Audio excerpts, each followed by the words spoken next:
don't need motherfuckers casting shadows. Double wins or not, and I ain't talking to double wins or not, and I ain't talking to the tasteless. Brave got bars like mama born me with braces. My teeth got spaces. The beast keep escaping. I didn't see the movie Black Panther, right? I didn't see the movie 3 times already, right? Oh, and wow, nice. Okay. Yeah, I done seen it 3 times. It was almost 4. Right? And each time that I've gone through to the theater, I've seen something different. But there's certain parts that get me. You know what I mean? And they stand out even more. But just like looking over the audience and looking at the people and how they're responding to it, and then getting into the media and seeing how the media is responding to it, and then of course social media. It's I don't know. I feel like it's kind of surreal. You know what I mean? And I have a hard time.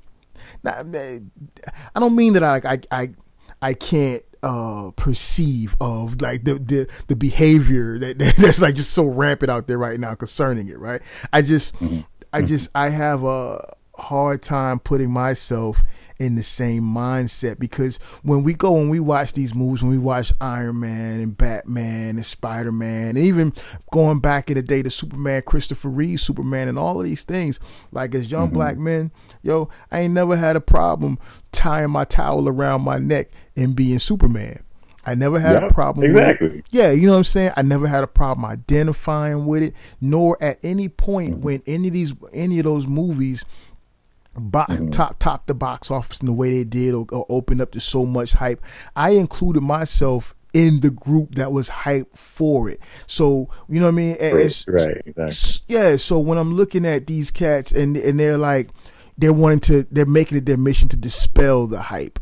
Like I can't identify with that, or they're making it their mission to fight against the fact that people are saying that they can't identify with it because of X, Y, and Z. When realistically, I don't think anyone's saying that. You know what I mean? It's almost like it's a created thing, and so this is where like a manufactured, like a fake outrage almost. Yeah, man, and I don't know. I find that to be to be problematic. Disingenuous. Yes, sir. And I think I want to say it's a telltale sign of the times, but you know what? That's always been the sign. That's always been there. It's not anything new. You know what I mean? Like I was driving.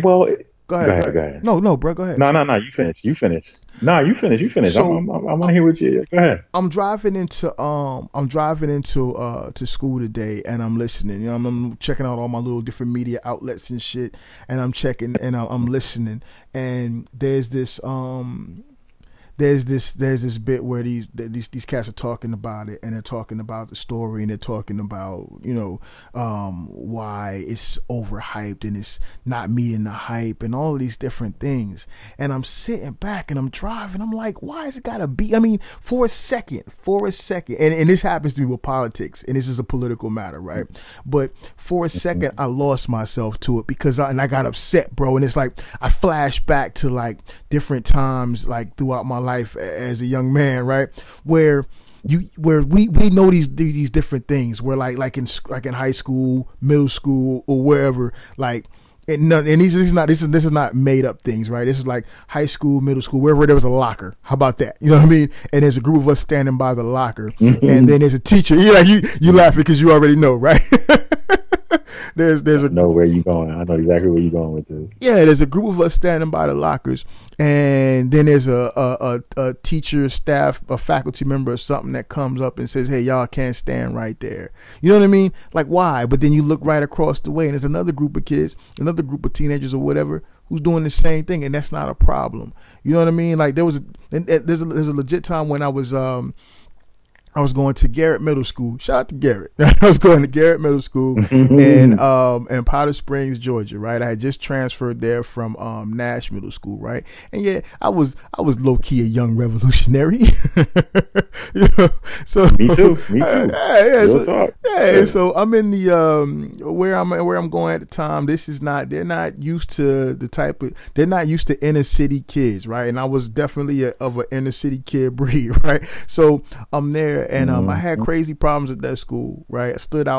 I totally stood out, right? But there was this, and there was always something, but there was this one thing that we had an assembly. It was like a talent show or something, and me and my friends and other kids that, you know, us, how about that? We were in the not so much the back of the auditorium, but you know, we all sat together, right? And to be fair, the school was like, there was some serious racially divided lines, right? So we're in the back, you know. Georgia, right? Yeah. And this is the 90s, right? So we're talking, and nobody should be talking in the assembly. Fair is fair, right? But we're in the back talking, and if I recall, we were actually talking about how loud. This is a funny shit. Now that I think about it, we were talking about how loud the cats was in the front, right? And I was like, and I happened to know of the group that was in the front and who they represented and whatever, right? And I remember saying to one of my friends, Shalane Parker was there, and this other cat, I can't remember his name, but I got another story for him, or for a different day, a different time, right? But I remember saying to them, I was like, yo, watch they come and say something to us, but ain't nobody saying nothing to them. And yeah, right. and I had it I was off by just a little bit, right? So they came to me and they said to me, if you don't be quiet, we're gonna put you out of here. And so I said, and I had a problem with the faculty, especially this assistant principal and the principal, right?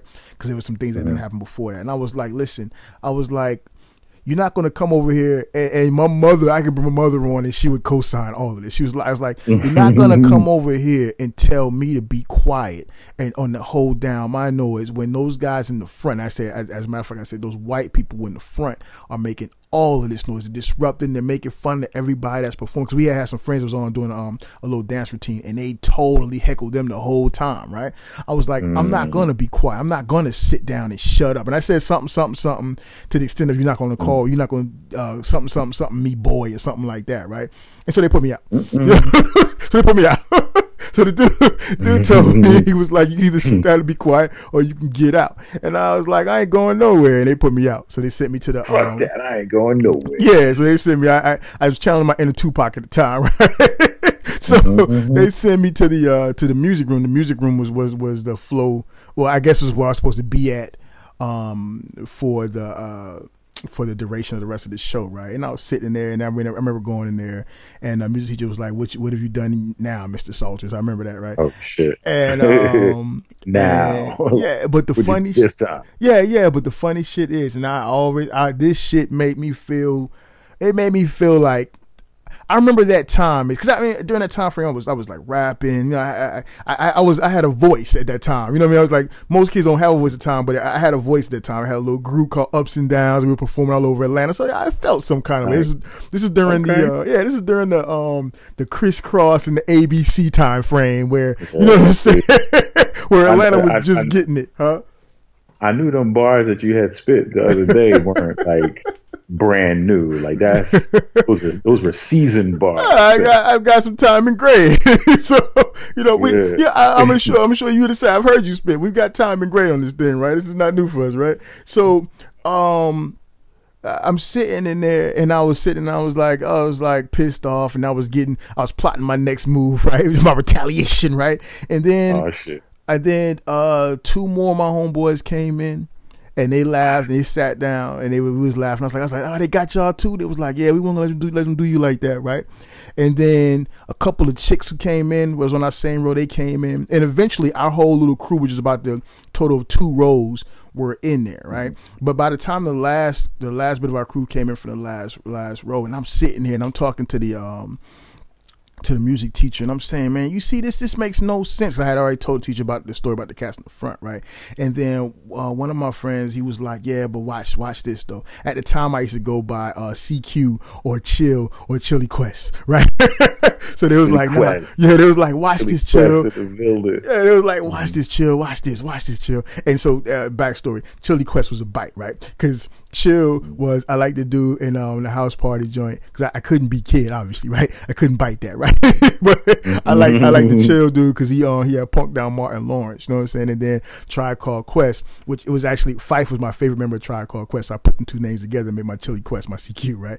So okay, I get it. So the dude, so my man's like, nah, but watch this though, chill, watch this. Like one of the last people that came in, it was like, watch this though, you don't even know what's going on right now, basically, right? And I was like, well, what? I was like, what are you talking about? And it was like, watch. I said, we got, and he was saying, we got you. Next thing you know, the whole back of the fucking auditorium that was around, that whole back area was inside of the music room too. Everybody stood up, walked out. You know what I'm saying? Everybody stood up and walked out on the strength of what I had said earlier, right? And so when they all came in, and at first I was like, you know, I didn't really believe it was that. I just believe they had got in trouble, but as I'm talking to them, and so they're like, no, we got it when we walked out. You know what I mean? And then this whole thing, to make a long story short, it led to me having to go and sit in front of the principal, my mom, and explain some shit to him and talk about this little impending race war that was coming at the school, because it was like we were legit clashing. Like there were legit battles all the time, and it was coming, bro. It was coming. I was like telling the principal, I was like, you riding me, but I'm not the problem. I said, you don't even understand. I was like, you don't even understand that we got that there's a big racial fight that's mounting, you know, and you guys are ignoring that because you're putting everything on us like it's just us, right? And that's a whole nother story in itself. But I'm saying all that to say that, you know, we recognize these things, man. We've dealt with these things, and we see these things. Yeah, so we do. Yeah. We do. You know what I'm saying? So when we see these reoccurring behavioral traits popping up, and you know, it's not like it's anything new. We see that shit. We understand that shit. We've experienced that shit. But for sure, what I find to be so funny is that we don't do that. You know what I mean? We got our problems, don't get me wrong, but we don't do that, man. We take a part. We take part in. You know what I'm saying? And when we experience these things, we experience Michael Keaton Batman, and we was happy for it. You know what I'm saying? At no point, you know what I mean? And at no point, I mean, I guess the argument could be made that, you know, that no one told us at that time that, listen, this ain't for you. Y'all can't participate in this microaggression, blah blah blah. You know what I'm saying? But right. To be fair, I don't believe that's being said now. I mean, yeah, there's some nutbags out there like just whispering some dumb shit on the tweeters. Crazy ass protests. Yeah, exactly. The tweeters is a cesspool, man. That's just not to be taken seriously. That's not the example of what life is. You know what I'm saying?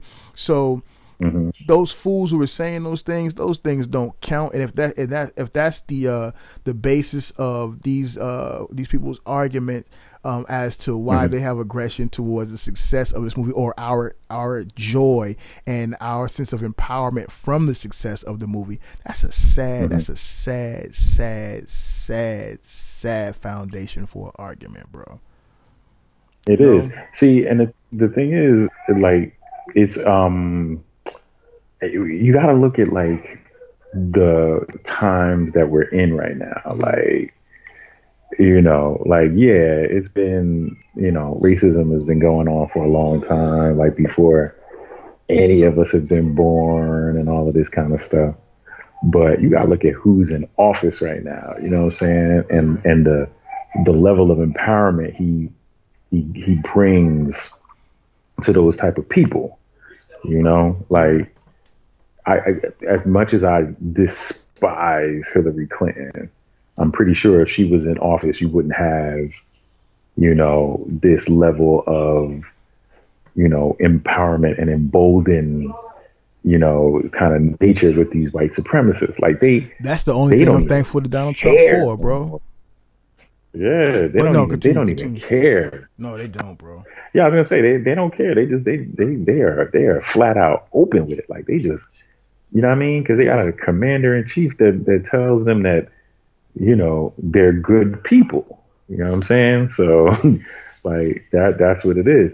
And this movie, in my opinion, came out at the exact right time. Like, forget about the fact that it came out during Black History Month. Like that in and of itself is dope. Yeah. But then the fact that it came out during the first year of Trump's presidency during Black History Month, just a few weeks after he called the entire continent of Africa a shithole. Like, You know what I'm Perfect saying? timing, bro. Perfect timing. Perfect time.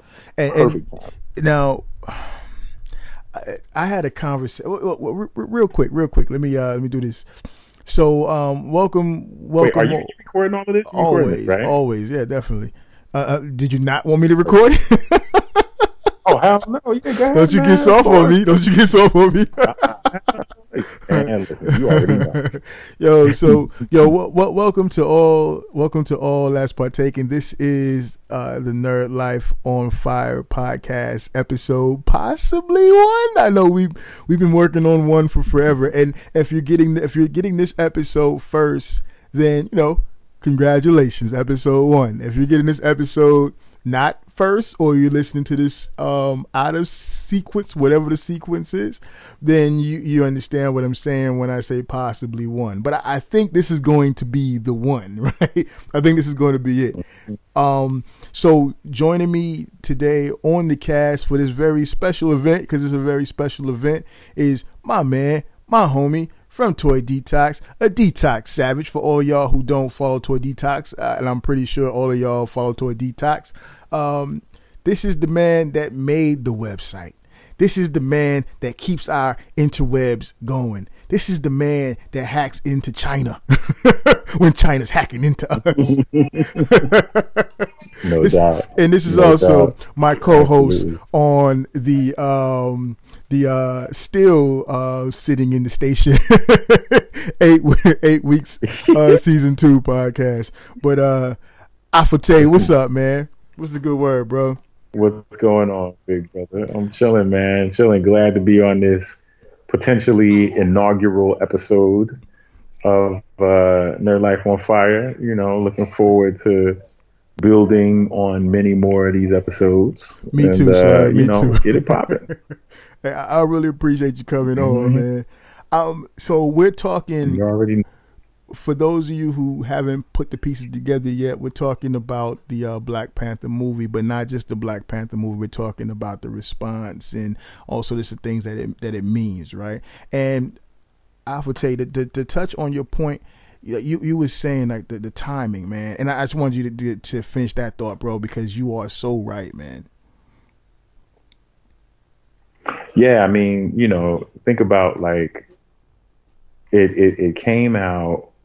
This movie, like I said before, during the first year of Trump's presidency,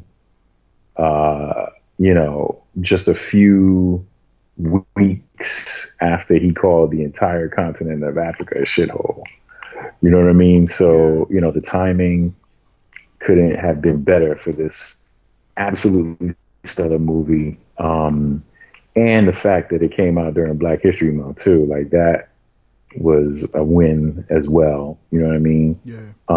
So I think the timing was perfect. Like, we see a marked rise in white supremacists, and they're getting bold, man. Like they out there, like not giving a fuck no more. Like they used to be in the shadows and keeping it, on the low, but now, ever since, Hitler,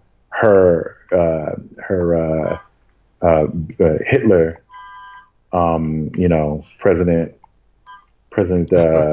what's his name? Orange Twitler there? Orange, yeah. Orange Twitler. Jumbo Joffrey is out there, telling them that they good people. You know what I'm saying? Like they're just like, fuck it, we're good people, so now we can just say and do whatever we want without repercussion. So, all of that just basically, culminates in, yes, I'm glad this movie came out when it did. The timing is perfect. Couldn't have asked for a better time for it to come out. And the fact, on top of everything, that it's like, in my opinion anyway, the best Marvel movie to date. Yeah. Is just another, like, it's just icing on the cake. You know what I mean? So dude, you just opened up, or you just like opened the door to so many different corridors that I want to go down. Let's do it, man. So for it, you already know. let's talk about timing right quick, right? Okay, so I was having a conversation on Friday. Me and Bobby talked for a while. For y'all who don't follow the Cool Table Network, I'm sure y'all follow the Cool Table Network. My brother from Nerd Rage and SCU, Bobby Skullface. That's our homie, right? Shout out to Bobby. Right. So we had a really great conversation. Like, okay, so we got our own perspectives, but the cool thing is I think we went into the conversation. I think we both still feel our individual ways of feeling. You know what I'm saying? But we were able to have a really good conversation. Now, something that he kept saying, and this is going to cause me to deal with a little bit of the nerd side of it, right? But he was saying that he feels like it is a great movie. He feels like it's a really good movie. He got his thoughts and his opinions, and you guys can go check out. Yeah, his review was pretty good. Like he gave it I think he gave it like a 7.5 or something like that, which is a good damn number. I take issue with that. I take issue with that review. I'm just gonna say it. I can say it in love. I take issue with that review, and I'm pretty sure I'm gonna take issue with the Nerd Rage review. I can tell. I'm just gonna tell you right now. I do too. You know what I'm saying? I do too. I take issue with it too. But at the end of the day, 7.5 is a good number. Yeah, they do. And I'll go into more of why I take issue with that. But so his deal was something that he kept saying was that he just felt like what was the major detractor for him on the movie, if any, was that he just felt like he kept saying he felt like it was a really, and he still to this day keeps pushing this. He's really serious about it. He feels like it's a phase 1 movie, whereas the Marvel universe, cinematic universe, is further along as far as where everything is right now, right? And he was saying that this is something he felt like should have came out, you know, like he could see it coming out some years ago, 8 years ago or whatever, when everybody's doing introductions and all of this to heroes and stuff like that, right? And I get what he's saying, but even in that, and I don't think he intends this, right? Because I see where he's coming from with it, but there are two Americas. I'm sorry, people. There are two Americas. I'm gonna say, yeah, I don't see where he's coming from with it. It don't seem like he was. I remember him saying something about it being an origin story. Ain't nothing origin about it, like at all. Well, see, let me give it to you from his perspective, right? Because he's not here to defend himself or his point of view on it, right? So to be fair to him, but let me underline that by saying from my point of view, there are two Americas, and you know what? If we had like some Hispanic brothers and sisters on this thing right now, they would say it's 3 Americas. And if we had like some Asian or whatever, they would be like it's 4 Americas. You know what I'm saying? But as of right now, it's 2 Americas, right? You know what I'm saying? So. And what I said to him at the time was that, you know, in a different portion of the conversation, I was like, I don't have the luxury of separating the movie and just saying, okay, well, I just want this portion, not the political portion. No, this is, and we'll get into that, right? But his perspective on it was that, you know, superhero wise, you know, with Infinity Wars coming, you know, he wanted to see it in what was in his opinion a movie that would progress that story. You know what I'm saying? I feel like this does, but for different reasons. He wanted something that was specifically dealing with that. He wanted something. He was also more a fan of Andy Serkis, which Andy Serkis is a great actor. Don't not take anything from him. He wanted more of that. He was less a fan of Michael B. Jordan. Yeah. But here's what I'm gonna say to that, right? And again, this is no slight against him because I don't think that he sees it like this. I don't think he intends it like this. But what he doesn't recognize is that a lot of those statements, that thought process, not the whole, you know, I once was going to push along the Infinity War story. Not that. That's just regular nerd shit. That's acceptable. You know what I'm saying? That's acceptable. That's acceptable nerd division. You know what I'm saying? As far as we all what we want from our characters, right? And our heroes, right? But the problem is that when it comes to us, and some may say that we're more sensitive or we're too sensitive, but when it comes to us, and when I say us, I mean black people, right? Every single time we have something or we do something, this goes back to what I was saying earlier when I was driving and I was catching them feelings. Every single time we have something or do something or we're happy about something or we feel like we're moving ahead or something, we got to stand up for something or whatever, it's always, yeah, but you know, this isn't the time for that. Or, yeah, you know, but it's a different way to do that. You see what I'm saying? And yeah, I remember there's one instance of oh, what the hell is this bitch name? Tommy, and I call her a bitch. Tommy Lauren. Tommy, yeah, Yeah, when yeah, she was yeah. on Trevor Noah's show, Yeah, yeah, yeah. right? You remember that episode, Oh right? no, And I Trevor do. I kept totally asking, do. I because totally do. yeah, I Trevor did a kept response video to that, like, as a matter of fact. But go ahead, yeah. oh, you did. That's right. Yeah, I you used to did. hit You on did. I her all the remember time that. with Yeah, it, boy. She gives you so much material. Like, yeah, wow. yeah. I know. She. I'm glad she's off the air though. Because she's a bitch. Low key, I dick it down. Was I'm gonna not say even gonna yeah, and bullshit she. though. Low key, I Oh yeah, yeah. smash. For sure. But go ahead, go ahead, go ahead. Yeah, one for Kunta, Yeah, like yeah, yeah, early. yeah, yeah. We have a Mandingo For the party handshake. straight out there. Like rot her off, rot her off. But go ahead, bro. Oh, terrible. We're terrible. We're Yeah, I terrible. am. I'm But slime. Ain't nothing changed. Nerd Life podcast, but I'm still slime, bro. But go ahead, man. is what it is. You know what I mean? She essentially asked. She was taking umbrage with Colin Kaepernick, Mm-hmm. protesting state sanctioned violence in the form of police brutality, and Beyonce holding bad police accountable with that one song that she did and all of this kind of stuff. And Mm-hmm. Trevor Noah kept asking him like, okay, so what's the proper way for Black people to voice their concerns, right? Exactly. And she never answered him. She could never answer him. You know what I mean? Like, obviously us rioting and looting and whatnot, I personally don't agree with that. I don't think that's a good idea. Like, it doesn't serve any real purpose. I mean, not really, but, some people feel like that's the only way that they can achieve change, so on and so forth. But then, when we take, like, literally, Colin Kaepernick just sat, took a knee Mm-hmm. during the national anthem. Like, he not And that's even, too much. and That's that's too too much. much. That's like the most terrible thing you could possibly do. Like, you know what I mean? And Without like, revealing too much, me and Bob had that conversation too. So that conversation that we had that started off talking about the Black Panther went all the way around. It was a really good conversation, but I just find it strange that it would go all the way around if we're just talking about a Black Panther movie. But go ahead, no, sorry. yeah, well, all of that kind of, falls into it like Yeah. that. It all ties into it. Like, it's crazy. Like, we are damned if we do, damned if we don't. Like, Yeah. we say, fight the power, like fuck the police, and people are like, oh no, that's wrong, that's terrible. So then we're like, okay, we'll just silently take a knee and just say we don't like the way that these people are being treated, and it's like, well, no, you can't do that either. Like, so, like, what the fuck? Like, I mean, people seem to just have an issue, take umbrage with any sort of. It's like, on the one hand, and again, this isn't. I don't necessarily feel like, Bobby per se, feels this way, but some people would have an issue with us. They would say, on the one hand, okay, pull yourself up by the bootstraps, right? You know that old saying, Right. Black people need to pull themselves up by the bootstraps. And then when we do exactly that in the form of, like, celebrating a movie that,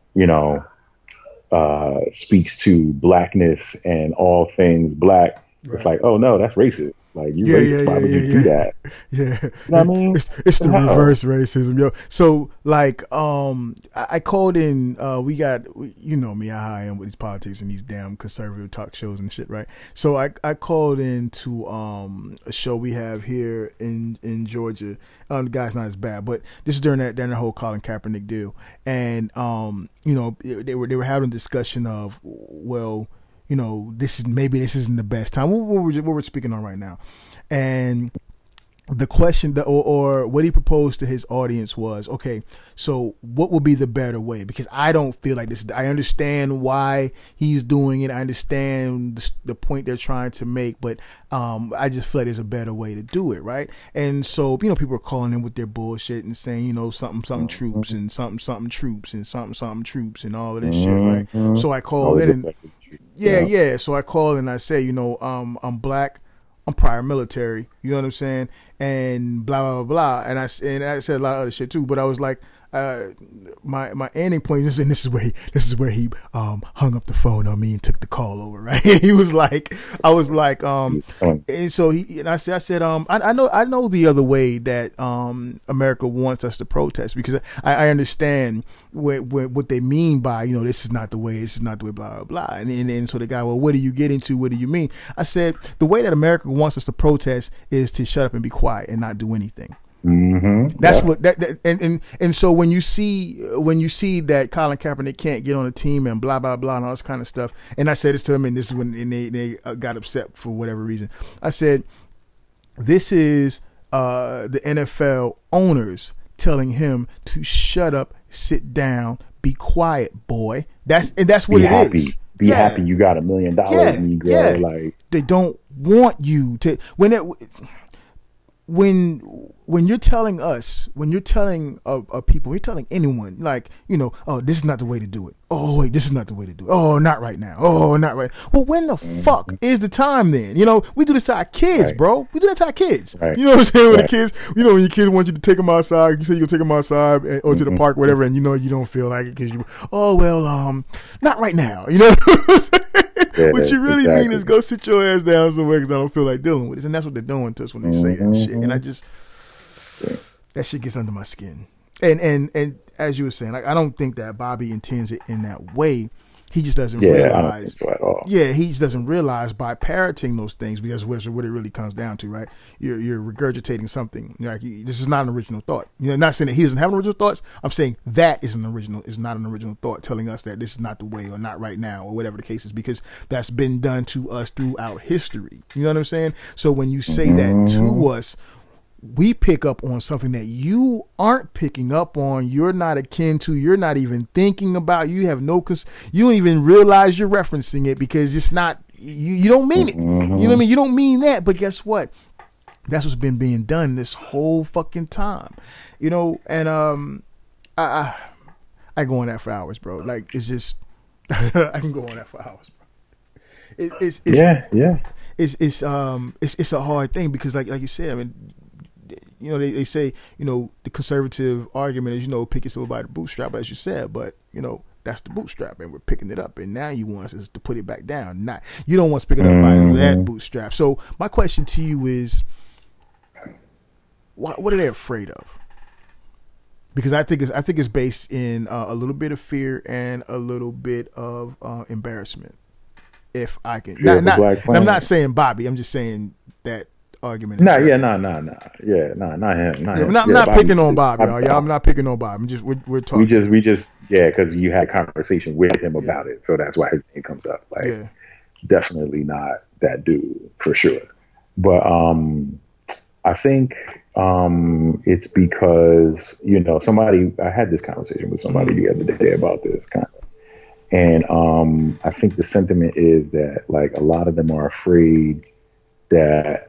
And these are the type of people I'm talking about right now are like the people who would chant, Nazi slogans like blood in the streets, blood and soil in the streets, like those type of people, right? Like they think that we would do to them what their ancestors did to us. Are you looking at my notes, sir? Are you looking at my notes? I feel like you are like transitioning for me, bro. Like, I appreciate it. Like, word, yo, that's what it is. You know what I mean? Like, their wicked nature. Like, again, this is just those specific type of people that I'm talking about. You know what I mean? Their nature, just like their very nature, is just like wicked. You know what I mean? So they think that we finna do the same thing to them that they did to us. Because they are becoming a minority race. Like, within the next 30, 40 years, this country is not going to be majority white anymore. You know what I mean? And that scares the shit out of some of them. So let me, since you said that, let me throw this out there, right? I would have probably wanted to bring this in a little bit later, but fuck it, let's just go, right? So let's go. talking about the movie, right? Everybody loves the movie. Everybody loves the cast. And then, you got the people that got the criticisms of it. They got the criticism. They're criticizing the hype.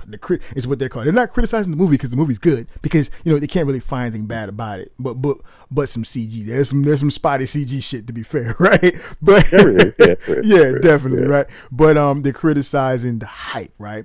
And then they picking certain things. Now this trend that I see that's going down, right, is, I don't know. You gotta speak for yourself and tell me, your opinion of, who your favorite characters were and whatnot, right? But I know I watched the movie, and as I'm watching the movie, I find myself, yeah. Without a doubt, I find myself drawn to Killmonger more and more and more, right? But I notice, and mostly it's unanimous that Killmonger, that Michael B. Jordan stole the shit, right? I mean, there's other characters that stole. There were so many good characters that the shit was getting stolen off in many. Andy Serkis did his thing. Yeah, the bag was getting snatched and ran off in different directions every time you turned around, right? It was so many different characters stealing the spotlight, right? Denai Guerrera, Lupita Nyong'o. Yeah, man. But the consensus, everybody brought their A game. Yeah. But the consensus is that Michael B. Jordan is the man in this fucking movie, right? But I noticed that there's a trend, right, for those who are raging against the hype, if you will, right? They don't like Michael B. Jordan's character, bro. They don't like him. They don't like Killmonger. They don't. He's a revolutionary, black revolutionary. Like that brother. They don't want that. Yeah, there you go. And this is how I feel. I told my wife about it, and I was like, the reason why, and this could be, I don't know, this could be fucked up of me to say it, but I'm just fucked up enough to say it, right? The reason why they don't like that character, they don't know why. It's itching their skin. They don't know what it is. Like it's like a bug in the shirt. You don't know what the fuck it is, but you know it's there and it's bothering you. That cat represents everything you fear that could come back on your ass. You know what I'm saying? That cat right there represents. I mean, because everybody's cool with T'Challa. You know, everybody was cool with Martin. You know what I'm saying? Well, for the most part, right? Everybody's cool with T'Challa, right? But that Michael, that Eric Killmonger, they just can't have him. They can't have him, dog. They cannot have him. They cannot abide by him. And I really think that reaches back to that fear and that insecurity, because that cat is saying. I mean, spoil. No, we don't care about spoils here, right? So, yeah. What would he say, man? He in the throne room. What did he say, bro? What did he say? You know what I mean? What did he want the weapon? What did he want the throne for? You know what I'm saying? He wanted to overthrow the people who enslaved his people and colonized his people and keep his people under, oppression all around the world. Like, he basically wanted to liberate Africans. Yeah. Literally, that's what he wanted to do. Yeah. Like, his motives, again, I said this a million times. Like, I had, I said it on my Facebook page and I'll say it here as well. He wasn't really a villain to me. No, like, he was. His methods were questionable as fuck. Like that, I'm not going to, disagree with. If somebody says, oh well, he did some bad things. Yeah, he did. But his motives were. I agreed with them 1,000%. Like I argue that. Hell yeah. I argue that his Y'all hear me out. Y'all listen. Y'all hear me out, right? Just go with me on this, right? Because this is gonna sound crazy. I would argue one that the only villain that was in that movie really was Claw, and Claw got killed early on, right? I would argue that there was an antagonist and a protagonist, obviously, right? But I would argue there was no villain. I would argue there was no villain. I mean, like, he stood that role, but and in the comics we know what Killmonger's supposed to be, but I would argue that he was not, that there was no villain, right? I would argue that his methods weren't wrong. I would argue that now morally, that's up to each person to decide what you're willing to do and not do for anything on anything, right? But I would argue that his methods weren't wrong. I would argue that he wasn't amoral, because to say that would be to question and if we make it real, right, will be to question our government and our military, because he didn't, you know what I'm saying? He didn't go off and he went through hell growing up, raised himself, blah, blah, blah, right? Intelligent brother, smart as fuck, right?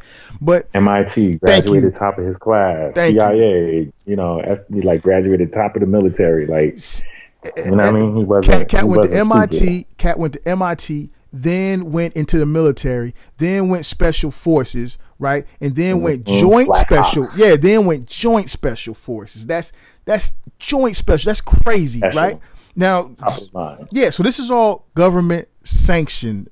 These are all government sanctioned ops, right? And so to say that, well, he was bad, he was like, you know what I'm saying? Is to say that, okay, so we got guys that's doing this right now every day, and we respect them for it. Yeah, we salute them. He was government trained. He was trained by our government. So what then is amoral or criminal about his behavior? You see what I'm saying? Like if you really look at him, what's criminal about his behavior? At no point do they say, you know, he was a gangbanger. Maybe if he was, maybe I don't know, but that was not laid out in the story nowhere. It didn't say anything about him having no criminal arrest record. When they cited his past, they cited his government. They cited his government, his military service, his service to the intelligence agencies, right? So in any other movie, he'd have been the fucking hero. Right. Exactly. You know now, his in the comics, for certain, he is a villain. Oh, like, that motherfucker bad guy in the comics, bro. Like, you know, he's a bad guy in the comics, bro. Straight up bad guy in the comics, he's bad. Like, he's a bad guy. But we talk, but in his movie, yeah. No, go ahead, bro. I didn't see him as a straight up villain. You know, if anything, he was, he represented, and this is part of the whole, you know, what this movie represents outside of, you know, just being a superhero movie. Like the whole conversation that we as Black people have in terms of, like, you know, what do we owe the diaspora? What does the diaspora owe us? Like, you know, what can we do for our brothers and sisters back home? What can our brothers and sisters back home do for us? Like, you know, the whole lost and severed connection that we have. And, you know, this is a damn near centuries old story that we talk about amongst each other. Yes, sir. You know what I mean? That's why this movie represents so much more than just an MCU hero. You know what I mean? Everything you just said, it's a lot more. Everything you're saying,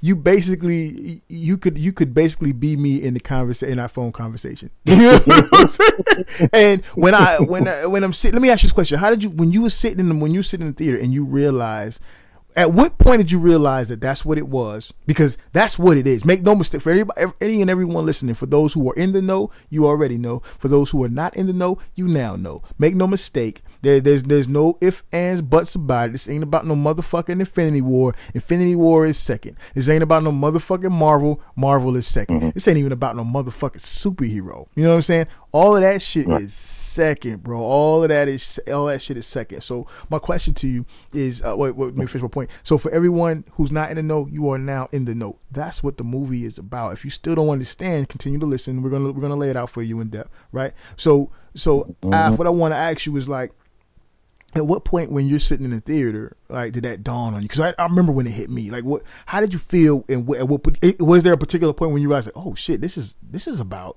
oh shit. You know what I'm saying? Did you have one of those moments in the theater? I would say for me, I'm trying to think of when that first.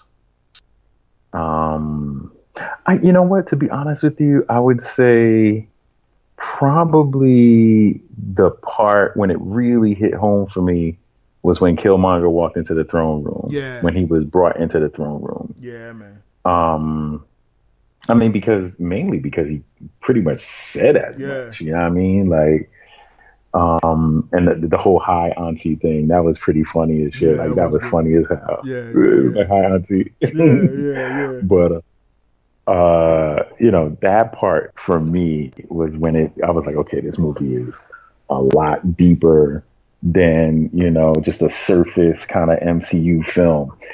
And again, to your point, yes, it's part of the NCU universe. It's a superhero movie, and it succeeds, pretty darn well on those fronts. Like, I mean, at least in my opinion, again, if somebody wants to rate it, give it a number rating of like, 7 or 8 or something like that, I think that's pretty fair. You know what I mean? Yeah. But when you take into context the significance of it from a cultural perspective, for me, it's a 10 out of 10.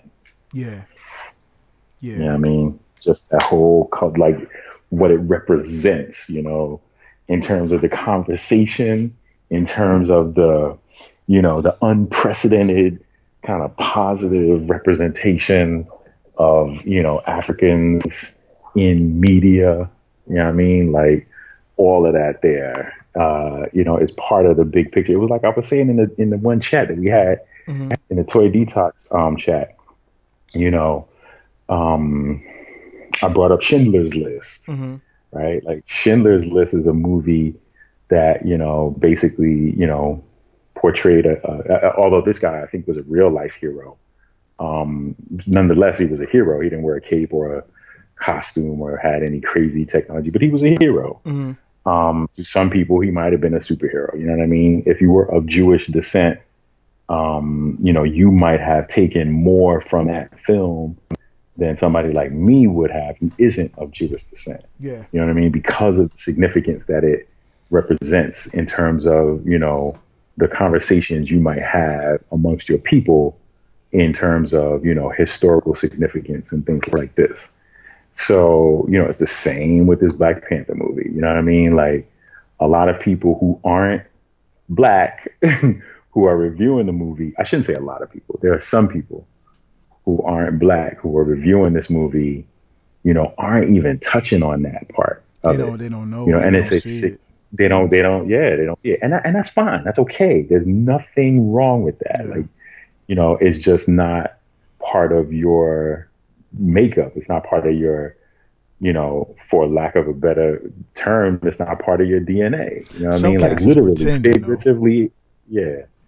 Yeah, oh yeah. And there's some cats. Yeah, pretending like they don't know, but you know what it is, and then you're making your criticisms and shit, but you know what you're really criticizing. You know what I'm saying? Right. Some of you little sneaky motherfuckers, are you? Some of you little sneaky. But I'm sorry. Go ahead, man. Yeah. Go ahead. I didn't mean to take you off. No. You, that's it. I mean, that's pretty much all I wanted to say about it. Like, it is by far, at least for me, again, by far the most significant Marvel cinematic universe movie to date. Yeah. Until Infinity War comes out, because that's that's gonna be shit too. Yeah, it's gonna be crazy. I when I was watching it, and when it first opens up, you know what I'm saying, they're in Oakland and shit, and they're inside the homeboy's apartment, and they're planning their shit. You know how you thinking. You at first you thinking they planning some kind of heist or some shit, and then when good misdirection. Yeah, really good yeah, and then when the king come in, they bust down that, he's talking about how, all these things are going on in the Black communities across America and across the country and across the world, and, and all the other things that go along with his statement or his scene. I was like, I remember, and I remember being like, wow. Like, they just said that in a Marvel movie.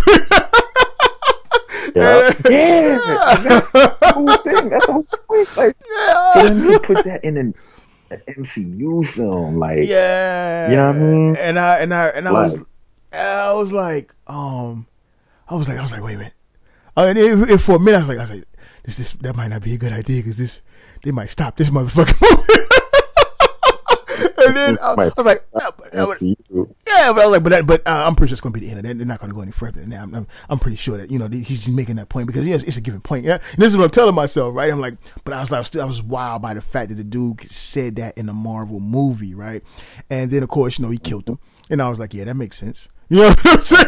Like, he just said that in the Marvel movie. That brother got to die. You know what I'm saying? Because reasonably, reasonably, he didn't have to kill him. Like, because you're the Black Panther. This dude's got a gun. You've already disarmed him. This is your brother. Why did you follow through and stab him in the gut?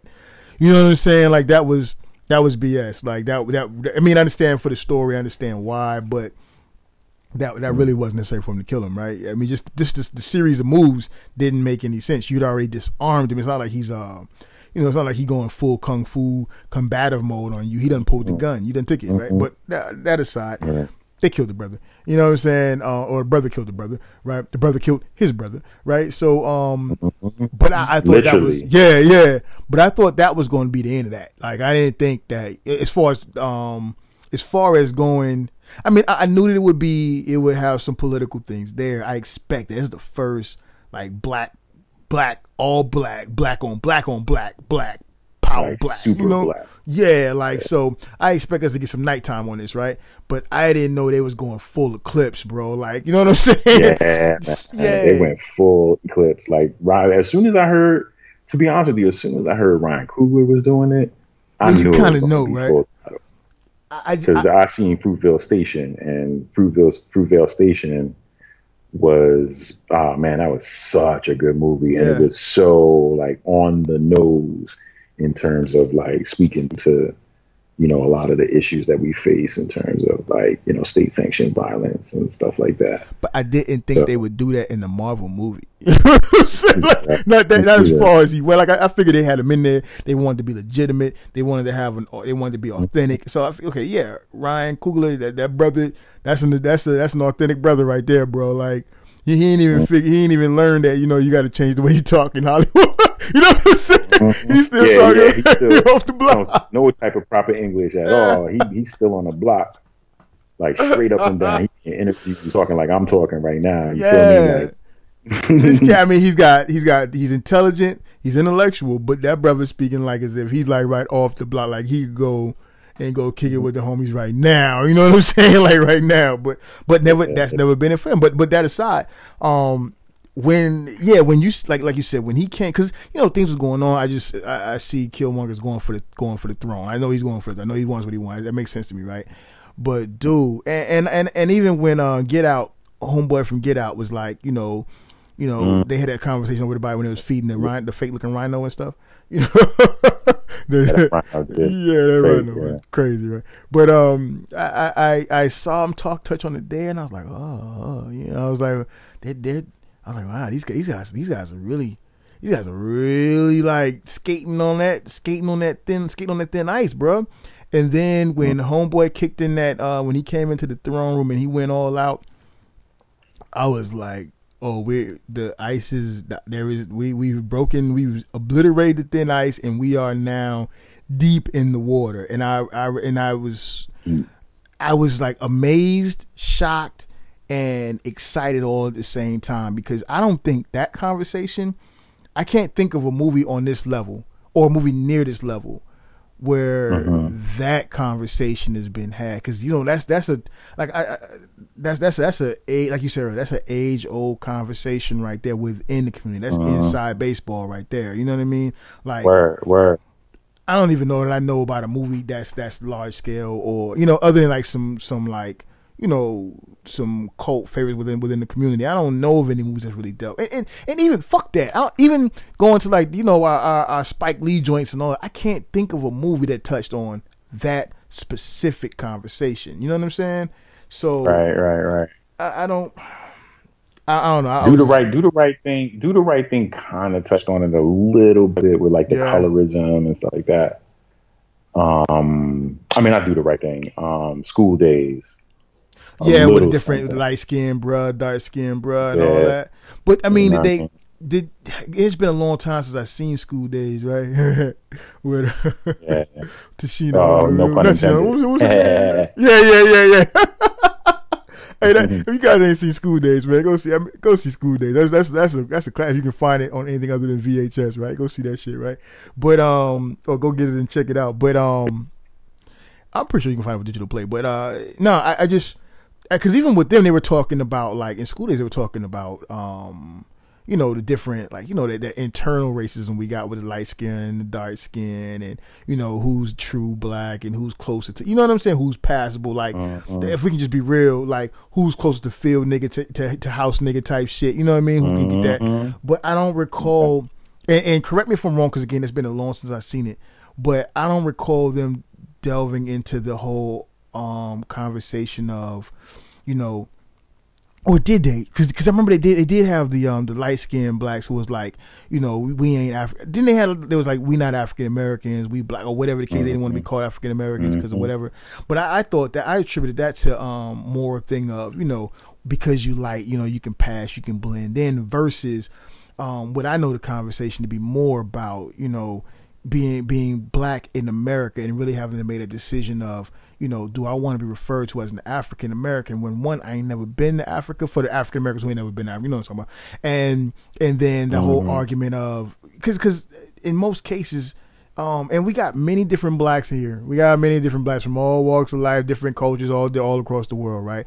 But the descendant of the slave has been kind of bastardized. You know what I'm saying? Culturally, you know, we dig back to it, we appreciate it, but you know, it's been kind of bastardized because the conversation is that, or the point is that, you know, you don't, all these things have happened, but you didn't get our nation, our continent. We have a continent. You know what I'm saying? And at no point, an entire continent. Yeah, and motherfuckers ain't came and said, "Hey, y'all gonna stop that bullshit." You know what I'm saying? Straight up cradle of civilization up. Yeah, at no point has that shit happened. Like, motherfuckers came and was like, because I guarantee you, bro, let it go down on, like, you know, as a matter of fact, I think it has been, whereas, you know, like the Latin nations and shit have come up and risen up and said, yo, you're not gonna do our people like that, and you damn sure ain't doing that shit to the Asian people. Like, fuck that, goddamn. Forget about it. Yeah, you fuck that shit off. Yeah, you shit, talk about some damn trade wars. You know what I mean? But, you know, it's almost like it's been I don't know, that there's that conflict, and you know, you get this thing whereas you got some blacks who legit don't want to be called. Like, I've always been like, I'm African American, I ain't got no problem with that. That's, you know what I mean? But then you got some blacks that's like, yo, don't call me no African American. They take offense to that. You know what I mean? And right. And there's a lot of internal turmoil. You know what I mean? And just animosity, I think. It's not crazy. It's not like, you know, motherfuckers finna have a gang fight in the street. But this is a long conversation. It goes back, you know. So just to share a story, I remember, and I know that everybody's different. So I'm kind of, I don't mean to generalize, but I remember when my uncle, he's a mechanic. He's been a mechanic as long as I know him, and he had a shop in East Point. In East Point, well, he was in College Park, then he moved to East Point, but in the College Park side of town, right? And most of his customer base were the taxi cab drivers, right? And they were most of them were Africans. You know what I'm saying? Africans from the islands, like, I mean, like straight out just came from Africa type Africans from and shit like that, right? Yeah. And you know, I remember, like, they used to love me. I'd be around, 'cause I was a little kid. I'd be helping them do little shit on cars and shit, thinking I'm doing something. I ain't doing nothing. Like, it's just a way for me to have something to do for in the summertime, because my mom ain't really had a place for us to live at. You know what I'm saying? So I stayed with my uncle, right? So and he give me a few dollars every week. Yeah. So I remember, like, you know, we would have different conversations, and these guys, they would be telling me different things and stuff. And this was the first time that, I mean, I was a young kid, right? This is the first time I had ever been put onto this. And I remember one of the guys, my uncle almost got into it, one of these guys, right? And the guy wasn't one of his regular customers, and the guy was trying to was being shady about my uncle working on his car and paying him what he owed him and shit like this. And he called, and this was, and outside like movie shit, I had never heard this shit before like this from another, you know, and I had never seen, because for me, we was all black out there. I was a kid. I had never seen, you know, the whole, you know, one black person pull some racist shit against another black person in that way. And he called I can't remember what the fuck the word was, the term or whatever the fuck, but one of the guys told me later on what it meant, and you know, once he calmed down, he explained it to me and shit, right? But basically he called him whatever the fucking term was, but he called him basically, you know, American cotton picker nigga, or whatever the fuck, you know what I'm saying? And I had never heard that shit before, other than, you know, like movies like Roots, where they what's a white guy calling a black guy that shit, you know what I'm saying? So it kind of fucked me. I was like, when it was breaking this shit down, because I didn't want my uncle so mad, and when they explained it to me, and you know, my uncle almost fucking opened that guy's head up, you know, And so, you know, he had to leave and shit. And then, you know, my uncle was telling me this shit, and they were telling me this shit, and they were saying how, you know, in some cases, some of these guys look at you a different way because you are, you know, descendant of slaves versus true African. And I couldn't get that. And I know that's not the way of all Africans, because one of these African cats love my mom, you know, and this dude's teach me a lot of shit too. And he was trying to marry my mom and shit, but she called him cheating or some shit. I don't fucking but he's like put me up on a lot of shit, and that guy never made me feel any kind of other way, you know what I mean?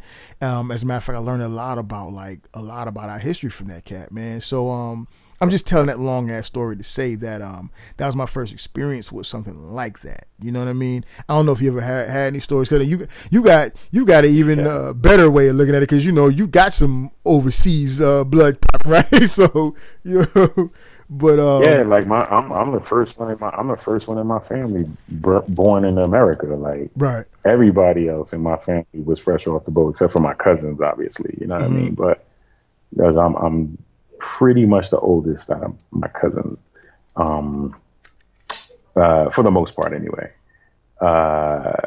But yeah, like for me, like, I mean, just to go back to the whole significance of this movie, I mean, like, you know, my name is Afotey Annum. Like, I grew up having I've heard every single variation you could possibly think of my name, like, as a, you know, people done called me all kinds of shit. Like, my name, I was one of the people. I'm sorry. I was one of the people. Yeah. Yo, a lot of people did, like, you know what I mean? And they would be black. Like, a lot of people just straight up, like, you know, oh, African booty scratcher. I didn't say that. Blah, blah, blah.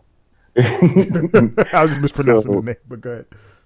You know, for this movie to come out when it came out, and to give, you know, little black kids who, you know, might have a name like mine, you know, I mean, on screen, like, you know, in a big budget superhero movie, like in the same universe as Captain America and Iron Man and the Hulk, like the #1 top superhero franchise to date right now. Like, there isn't any, I mean, shout out to DC.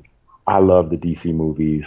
We trying, but they're not, bro. We trying. They not. We trying. They not anywhere near as dope as the Marvel ones. Like, at least not yet. You know what I mean?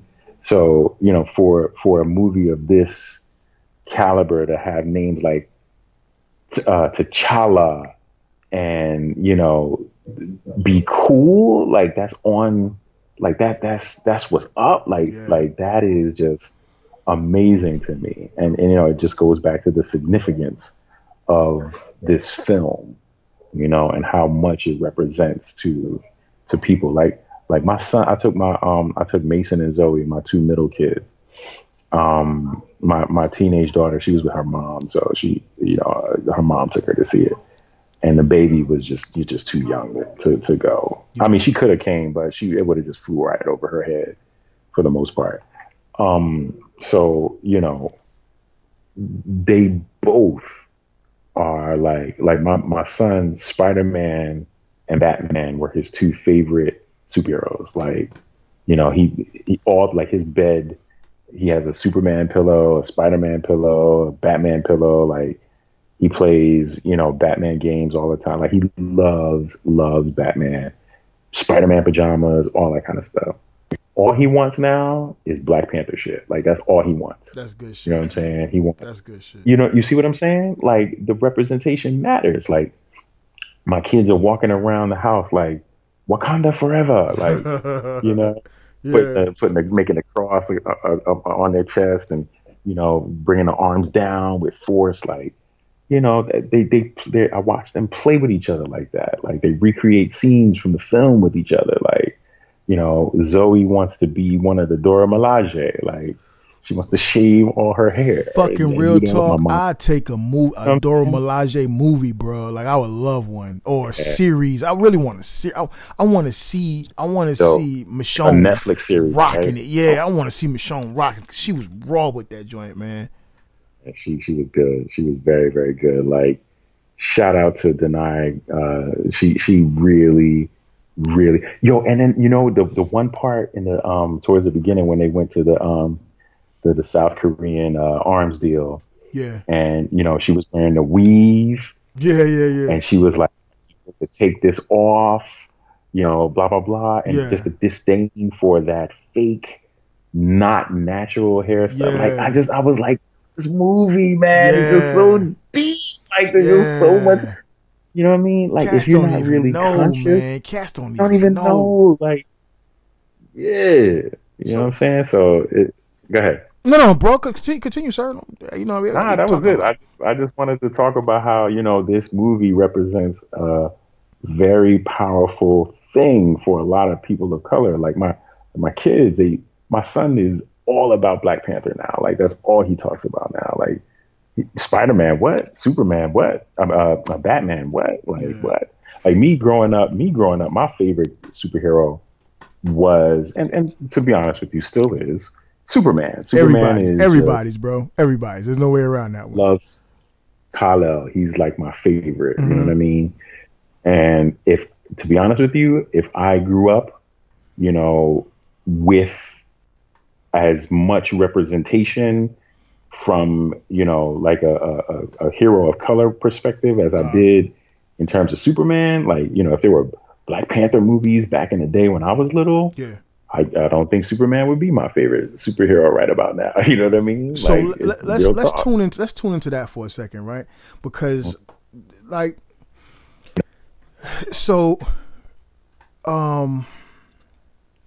me get my head together. So here's the deal, right? So the shit that's out there is, is being politicized by the social justice warriors. That's the excuse, right? It's being politicized. We didn't politicize the social justice warrior, politicized it, and then of course the point we made earlier about it's not being the time for it and blah blah blah blah blah blah blah, right? Like as you said, representation is key, bro. Like that. You take a society and you feed them what you want. It's propaganda. All of this shit is propaganda. Not so much the Black Panthers, but I'm just saying, like media, it's propaganda. You know what I mean? Like you're feeding your society what you want them to be. You know what I mean? You how you want to think. You're leading them. You're guiding with these TV shows and these radios and all of this shit, right? And you grow up as and this point is underlined in the movie as well, right? Like you have these kids. You have this people, right? And they're in this country. This country is supposed to be their home, right? But there's no representation for them. You know what I mean? And then that representation that is there from their leaders. Leaders are murdered. I mean, I could quote the movie line by line. Leaders are murdered. Fathers are imprisoned. You see what I'm saying? So then, and then to sidestep from the movie right quick, a point that's made is like even I heard Denzel say this, and there's truth to it, right? Starts in the home, right? Where are the fathers? Starts with the father. Starts with the family unit, right? Okay. Now, whether people want to accept it or not, and you don't gotta believe. You don't gotta believe old Brave. You know what I'm saying? You don't gotta believe the well-dressed. You can go do your Googles if you so choose. Do your due diligence, right? You know what I mean? There was a concerted effort to destroy the black family. You know what I mean? It's history. It's been said. It's been documented, and not by like. Go ahead, bro. Yeah, I was gonna say no. I was gonna co-sign like the government itself has come out and said like so much. Like they literally said, okay, like we flooded the hood with drugs on purpose. Like you know what I mean? Like so this is not something that we're making up. Yeah. So when these cats is like when these conservative cats, and I'm conservative to a certain extent, right? But me too. Yeah, but and I think most Americans are conservative on some shit, liberal on some shit, in the middle on most shit, right? But as far as these guys that align themselves with these mouthpieces that align themselves with this conservative, with the Republican Party and the Conservative Party, right? When they're running their little talking points and they're running their little statistics, right? Their little dried up statistics, right? Larry Elder shit, right? So when you're running this shit, you seem to always leave those facts out. You seem to always leave these documented statements out, right? And I don't get. I mean, I know why, but I don't get why. I don't get how that's acceptable. You know what I mean? But still, right? So when you talk about a society, right, a culture that's been totally fucking has been at war, that's been totally and constantly and consistently under attack, right, to the point that, and this is what conditioning is.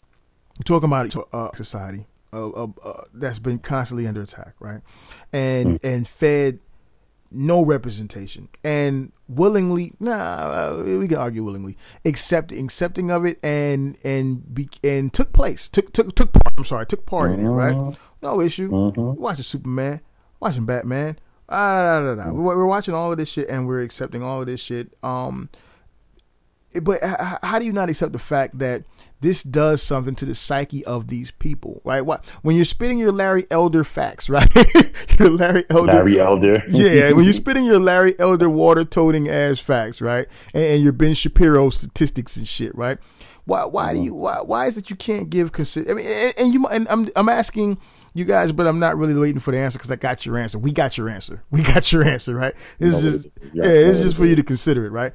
Why is it that you refuse to consider that these things take a toll, they play a part? You can't divide the politics. I'm saying I like to say this. You can't divide the politics from the movie.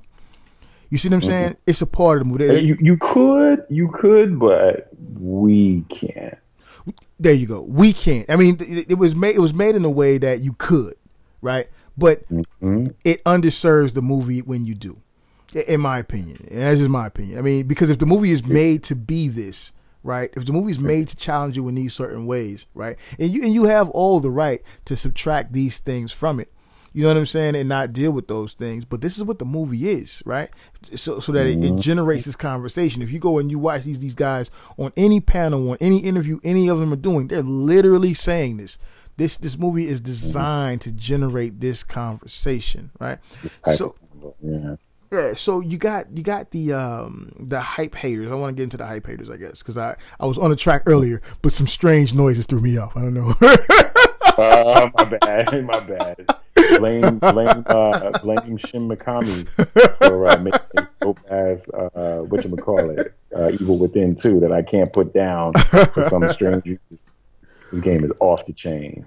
I'm just like, you got the hype and the haters of the hype, and I kind of want to I definitely want to address them, especially like cats like Ben Shapiro and Larry Elder, because those guys really irritate me. You know what I'm saying?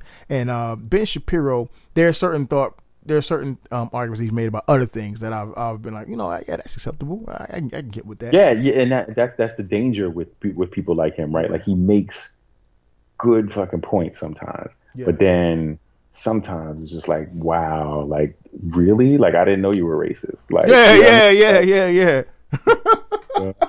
And then doesn't see it.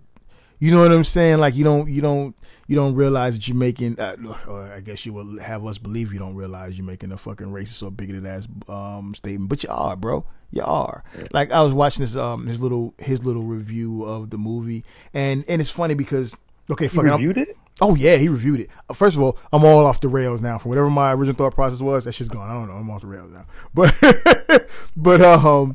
I gotta check that out. Yeah, but tell me about it. I'll shoot you a link. So he reviews the movie, and he himself says the movie's great. He wants to give it like a 7.5, 8 or some shit. He loves the movie.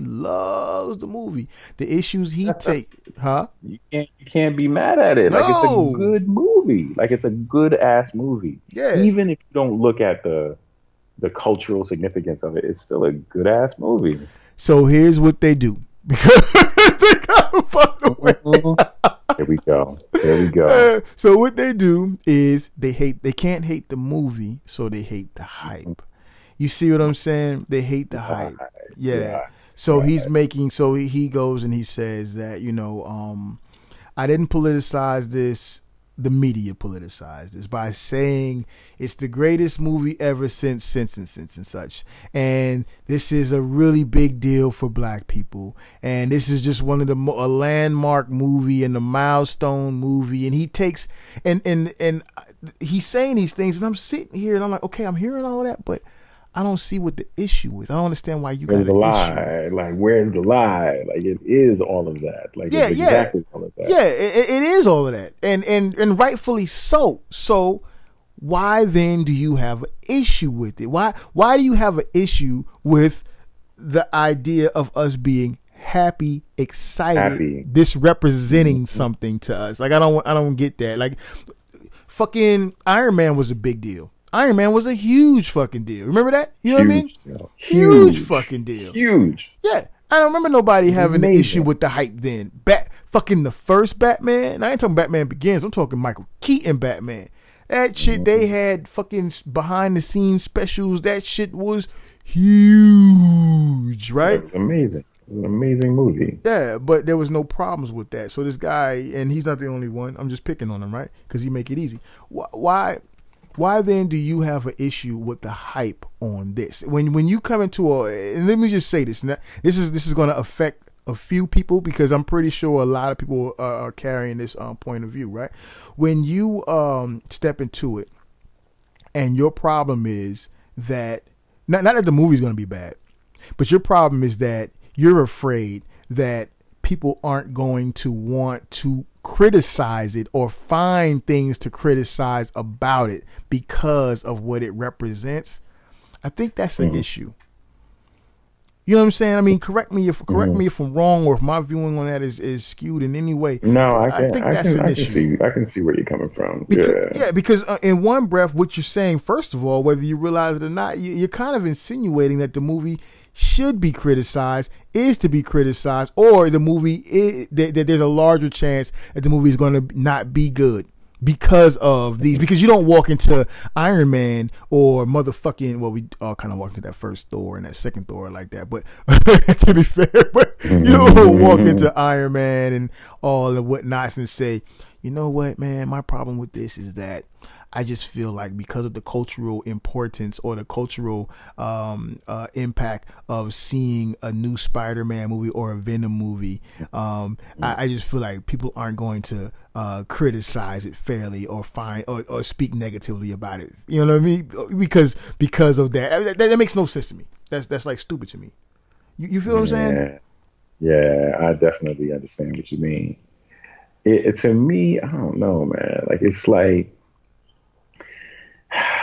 it reminds me of a conversation I was having. I was taking an Uber just recently. I just, did a little business trip, and I was taking an Uber, and I'm the type of guy who starts up conversation with anybody. Like, I'll talk to anybody. I get along with pretty much everybody. Like, I'm a very personable person. So, we start talking and whatnot. Come to find out, dude is a collector. Oh, wow. He collects. Yeah, exactly. So, and it's funny too, because I asked him about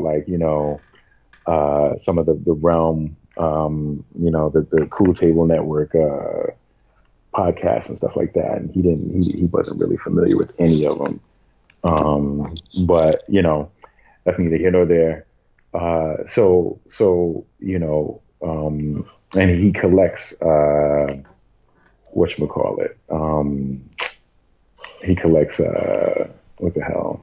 Pops? Fucking Pops. He collects Pops. He collects what are those things called? The goddamn I don't know why the name escapes me right now. Like anyway, action figures. I can't remember which ones, but that's not important. So he essentially was bitching about, Sam Jackson being a black dude in the new, the Marvel Cinematic Universe, because for some reason, he was like, oh, I don't know why they have to make everything all racial and this, that, and the third. And I'm thinking to myself, like, wow, like, so, like, just a very, you don't realize what you're saying. Like, you have, like, that's such a big deal for you that you would, I don't know, man. Some people just don't get I feel like it's conditioning, man. It's conditioning. Yeah. Because they condition themselves. They've been conditioned especially by their media sources, right? They've conditioned themselves to believe that it's not racist to say these things. It's not bigoted to say these things. And then, of course, with in my opinion, the overusage of the word racist. You know what I'm saying? Because it's misused in so many ways and by so many people. You know what I mean? On both sides. On both sides. You know what I'm saying? You take a page from Trump, right? Yeah. You know, and so they don't understand that. Listen, okay, for forever, American media, going back to whenever you want to go back to it, everything has been white. All of it's been white. The shit. The fucking black people were white up to a certain point. You know what I'm saying? Because black people couldn't play roles, right? So you had white people in blackface playing black people because black people couldn't play in the roles. You see what I'm saying? Everything is white. You go the fucking 50s, 60s, 70s, all of that. 80s, 90s, 2000, everything is white. You come up to now, everything is white. I would just like to ask one of them motherfuckers, any other motherfuckers, and when I say them motherfuckers, I don't mean all white people. I'm saying the motherfuckers who make the argument about why you gotta racialize everything or why you gotta push diversity in my face. I want to ask you, at any point when you was watching every single everything, especially the constant, the most popular argument or point that's made about the Lord of the Rings, 3 movies with no black people in it. You know what I'm saying? 3 of them, no black people in it, right? Like nowhere, right? So like, at any point did you say, man, this is wrong? Why you gotta push all these white people in my face? Like, you know what I'm saying? You don't say that. You didn't say that. You know what I mean? So why is it necessary to say that if there's a movie like that? I don't. The funny thing is, I said that to the dude too. I said, so listen, for most of American history, right, that as long as media has been a thing here in America, I said, you do realize that everything has been all white, right? Like pretty much for the most part, it's been all white. You do realize that, right? He was like, yeah. And I was like, so why do you have an issue with one character? Like, we get one dude who gets retconned to be black, and that's a problem for you. Why? Like, why is that such an issue for you? And he really couldn't answer. He's like, I don't want to be racist, but, and you know, whenever they say, I don't want to be racist, but they finna say some of the most racist shit ever. And he essentially didn't disappoint. Like, you got to qualify it with a but. You are really gonna do it. You know, he was like, I'm the least racist person ever. Like Trump said, I'm like a really stable genius. Yeah. What the fuck kind of answer is that? I'm the least racist person. So in other words, like I listen to words very carefully. Like, I'm a linguist. Like I really listen very carefully. So he's the least racist person, right? Yeah. He's not saying that he's not racist. Racist. That's the first thing that pops out of my mind. I'm like the least racist person you know. Well, guess what? I've known some pretty racist motherfuckers. So you still on the fucking totem pole? What are you saying? You know what I mean? Like Donald Trump just literally told on himself. I mean, when you, man, listen, if we be fair, I gotta be fair, right? I try my best not to be no hypocrite, except when it serves me to be a hypocrite, so for comedic purposes, right? But like, there are certain times where I'd be like, come on, man, I don't feel like seeing this shit right now. You know what I'm saying? There have been certain times in certain television situations or whatever the case is, where I'm like, but then I have to check myself and I'd be like, but you see what you're doing right there, Mick? You see that? And I'm like, yeah, I did just do that. You see what I'm saying? Because, motherfucker, you are at a time. I'm sorry, people. I'm not sorry. I'm quite happy, as a matter of fact. I'm quite happy. We are at a time where peoples who did not have a voice before can have a voice. We are at a time where you can't just shut and don't get it wrong. I'm gonna get it twisted. Motherfuckers are still being shut out like a son bitch. You know what I'm saying? But this shit just don't fly. Motherfuckers can get in there now. You know what I mean?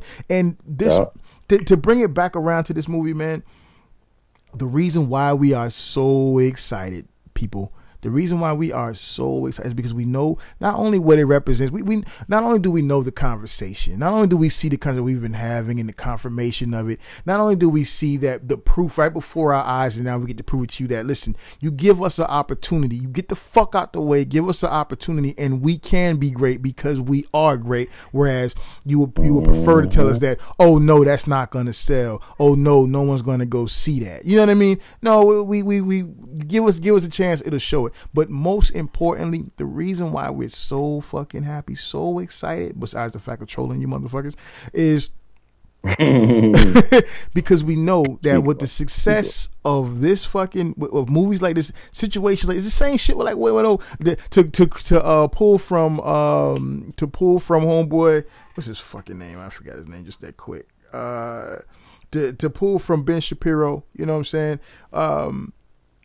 It's just like when Obama went in office, right? And we were excited because it represents such a milestone event, right? It's not just because there's a black man in office, you get to see a black man in office. It's not because you get to see a black superhero who's like badass. It's because we know that now that it's been successful, once that door is open, more and more is going to flood. Open more. Yeah. Yeah.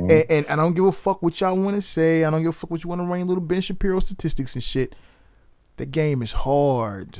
The game is hard for a lot of people, bro. And why, if you can believe Donald Trump and his fake news saying that the game is rigged, you know what I'm saying? If you can believe it for him in his situation, and he's one of the riggers, why can't you believe it for anyone else? Why do you pick and choose? Why is it okay for you to pick and choose? Why is it okay to say that Obama was a horrible president? And I was no major fan of Obama. I voted for him the first time, not the second time. I don't mind saying that, right? You know what I'm saying? Foreign policy was a problem for me, right? But still, I'm not cool with just the bombing, but that's a whole another point, right? Why is it cool to say that Obama was the worst president when this guy is so clearly horrible? You know what I mean? Just ridiculous. I mean, why is it okay to say that we have to respect the office of the president now, but during the fucking State of the Union,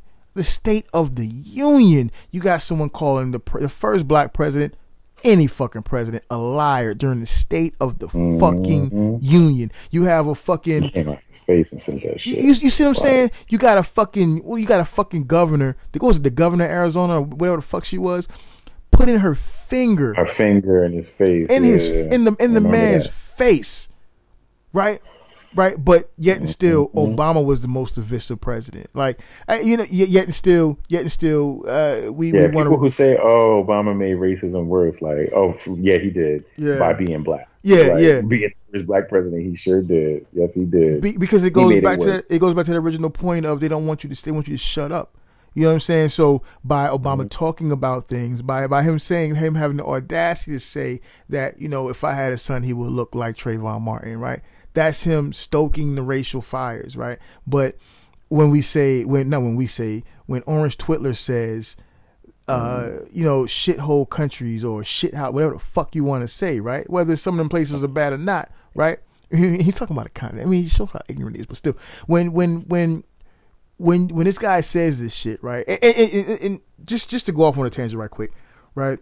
That is racist, right? But the most racist shit about it, right? And follow me on this. It's not even the phraseology that he used. No. It's the whole notion behind it. Like he could have said shithole, shithouse, whatever. That's not what the racist part about it. The part that he said, I prefer people from these white countries, that was the worst part. Like, that's what was more racist than anything else.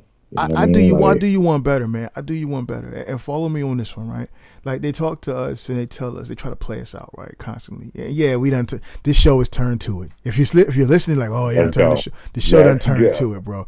They try to play us out. Every time some shit's ever popped up, before this is before Trump get in office, right? We're talking about racism and oppression and blah blah blah, right? And the point is, well, where's the racism? Where are all these racists? Rush Limbaugh to be, you know what I'm saying? Just to quote someone, where are all these racists that keep talking? The left keeps talking about. The left keeps talking like as if the left is the only people that see this shit, right?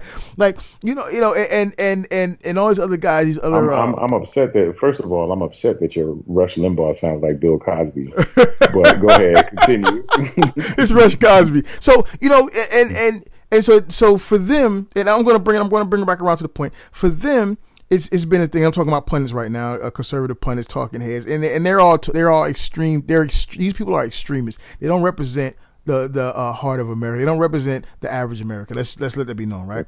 But they're kicking this shit out to those who are listening and swallowing that shit whole, right? And so they're and this is where you get the person saying, "Oh, I'm not a racist because I feel like that," because Rush Limbaugh has programmed you to think that it's okay to say this, and this is the left playing identity politics against you and on you and making you feel like you're being racist. No, not making you feel like you're being racist. You are being racist. You know what I'm saying? But let's just go back to it. So when they say, where are all these racists? Where's all these racist incidents and blah blah blah, right? And then slowly but surely things start popping up. And then you know how they do. They deal with them one at a time, though, right? They don't deal with them as a whole, right? Unless it was like Islamic terrorists, right? Because it was Islamic terrorists, even though they're like lone wolves. Right. It's all together. We gotta fucking shut the border down for all of that, right?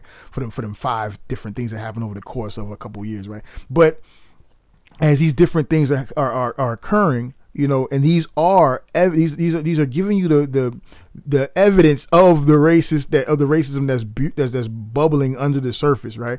No, they're pushing those things out there. They're disavowing. They're not disavowing. I'm sorry. They're acting like these things aren't. They're delegitimizing these things, right? Like they're not real. Right. They're not real occurrences. Like right? It's not official. Like it's not even actually happening. Right. Because we're imagining shit. Yeah, exactly. So then you get Trump in the White House, who is just fucking bland. Like this motherfucker is so ridiculous. Like you can't even keep up with the fuck up shit he's doing, right? You can't even keep up with it. Like no one can keep up with this shit, right? Yeah. So this dude set the bar so low, and in turn they set the bar so high for what can be considered or acceptable to be called racist, right? So I believe that for the Sean Hannitys and for the Rush Limbaughs, and even then they won't admit it.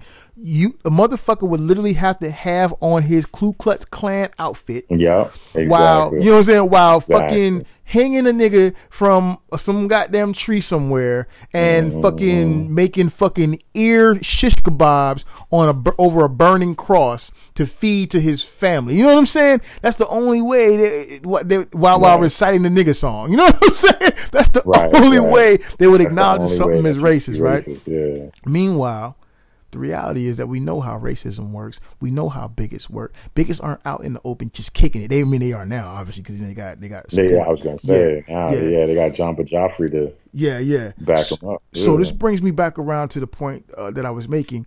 The largest insult to me, and it was like insult to injury, right? Was, you know, when he said the shithole countries and all of this shit, right? And then, you know, someone said this fucking Fox News cat had the nerve. I mean, even though they told him that, yo, you got to walk that back, but still, he had the nerve to say, you know, this was a private conversation, and you know, this would have never gotten out if it had not been leaked, and we wouldn't even be making a big deal of it. But check it out. We wouldn't be making a big deal of it had it not gotten out. And I'm sitting here and I'm like, but bro, that's how it goes. They don't call you nigga to your face. They call you nigga in the back room when you ain't around. You know what I'm saying? These are the people that's making policies. These are the people that are putting laws in place. These are the people that are affecting our lives every single day. These are our co-workers. These are the motherfuckers next door. They call you nigga behind the closed door. So when we get the open door treatment this time, and we get to hear it come out, we get to hear the little racist comment come out, they don't even have enough sense to realize that you're making an excuse for what it really is. That's the perfect example of it right there. You know what I'm saying? The inside baseball that we don't know about, but they're talking about. They're calling us the names right there, man. To me, that was the biggest fucking insult. The fact that they played that down, and I felt like people didn't catch that. You know what I'm saying? Yeah, shitbag company, countries, and all this is horrible. That is the word nigger, right? But the idea, Basically. yeah, but the idea that the locker room was opened up for us to see how the good old boys talk about us, which we already know how the good, you know what I'm saying? But you get to see, not us, you fucking Rush Limbaugh, you get to see it. You know it because you probably do it too. Right. You know what I'm saying? But all of it, I did not doubt it at all. Yeah. So when then are we going to have the banner for the racist flown if the way it goes down is behind closed doors? How then are you going to prove it? You see what I'm saying? You can't really prove it unless it's just so blatant. And to me, that's just the insult right there, man. This dude. He's doing shit that you just ain't had to deal with like out front in a barrage in this manner. Yeah. He's doing it like daily, bro. Open. Yeah. Right open. Yeah, their cognitive dissonance keeps them from realizing that there's a lot of different ways to be racist. You know what I mean? Like you don't like it. And then when people say, "Oh, but look what he did for black people. He's done so much for, he's hired more black people." What the fuck are they talking about? The thing is, like, if I, have a pet dog, but on Tuesday I go and slay rabbits. Yeah. Does that make me less of an animal cruelty practitioner? Yeah, because I feed and clothe my dog and give them good, treats and shit like this. Like, you know what I mean? The logic that they use. Hitler had a Jewish girlfriend. You understand what I'm saying? Like, so, snaps. You know what I mean? Yeah. Like before he became like, a full on like devil worshipping Nazi, he essentially had a Jewish girlfriend. Like you know what I mean? So when people say, "Oh, it's impossible for someone to like somebody of a specific race and still be racist," I'm like, well, you clearly don't know shit when you say that. So but it is what it is. Real quick, so let me just introduce this then, and just real quick, how then do we get rid of the racism? I would say we don't. I don't think we can. Yeah, I would say we don't. Well, we can, but it has to be bred out. I've been saying that for forever. My wife thinks I'm so racist because I say that. But it's the truth. Though. Yeah, it's the truth. It has to be. And fuck around. These millennials are doing it. These millennials are doing it, bro. You know what I mean? They're breeding this shit out for the most part, right? But as far as society goes now, like at the present moment, I agree with you. I don't think you get rid of the racists. You don't get rid of the. You don't. And if you want, and if the next best thing is, well, just kind of bringing the fires down a little bit and making things more peaceful and have a peaceful interaction and all that shit. How do we do that? I would say, and I'll open this up to you. You please feel free to say what you feel. I would say that not only do we have the conversation because politicians say this all day. We have a conversation. We can have the conversation, but it doesn't get anywhere, right? We have the conversation, but most importantly, quit trying to fucking disprove and devalidate the experience, devalue the experience. I mean, cut that shit out.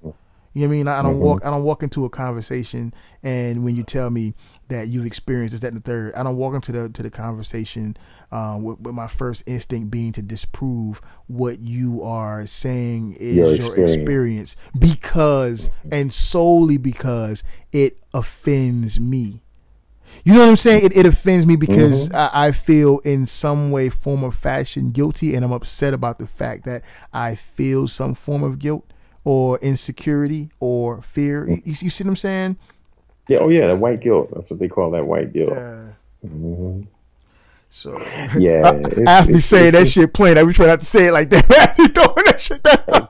Let's talk about it, man. Let's put it all out there. The cards on the table. Like, you know what I mean? Let's keep it 100.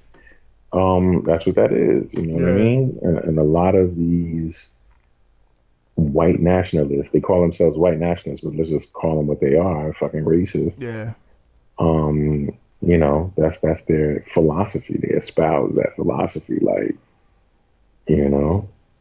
Like it's a legit problem for them, Yeah. for us to be celebratory in our blackness. Like, And then the you next know, question is, well, what if I wanted to be celebratory in my whiteness? Oh, motherfucker, I would argue that you've been. St. Patrick's Day. St. Patrick's Day. Columbus Day.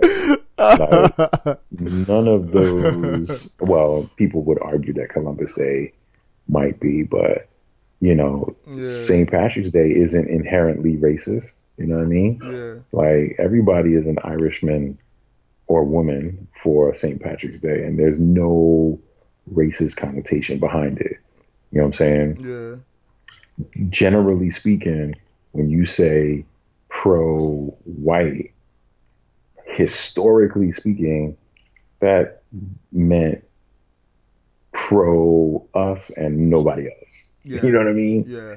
So whereas pro-black doesn't mean anti-white, it never really has.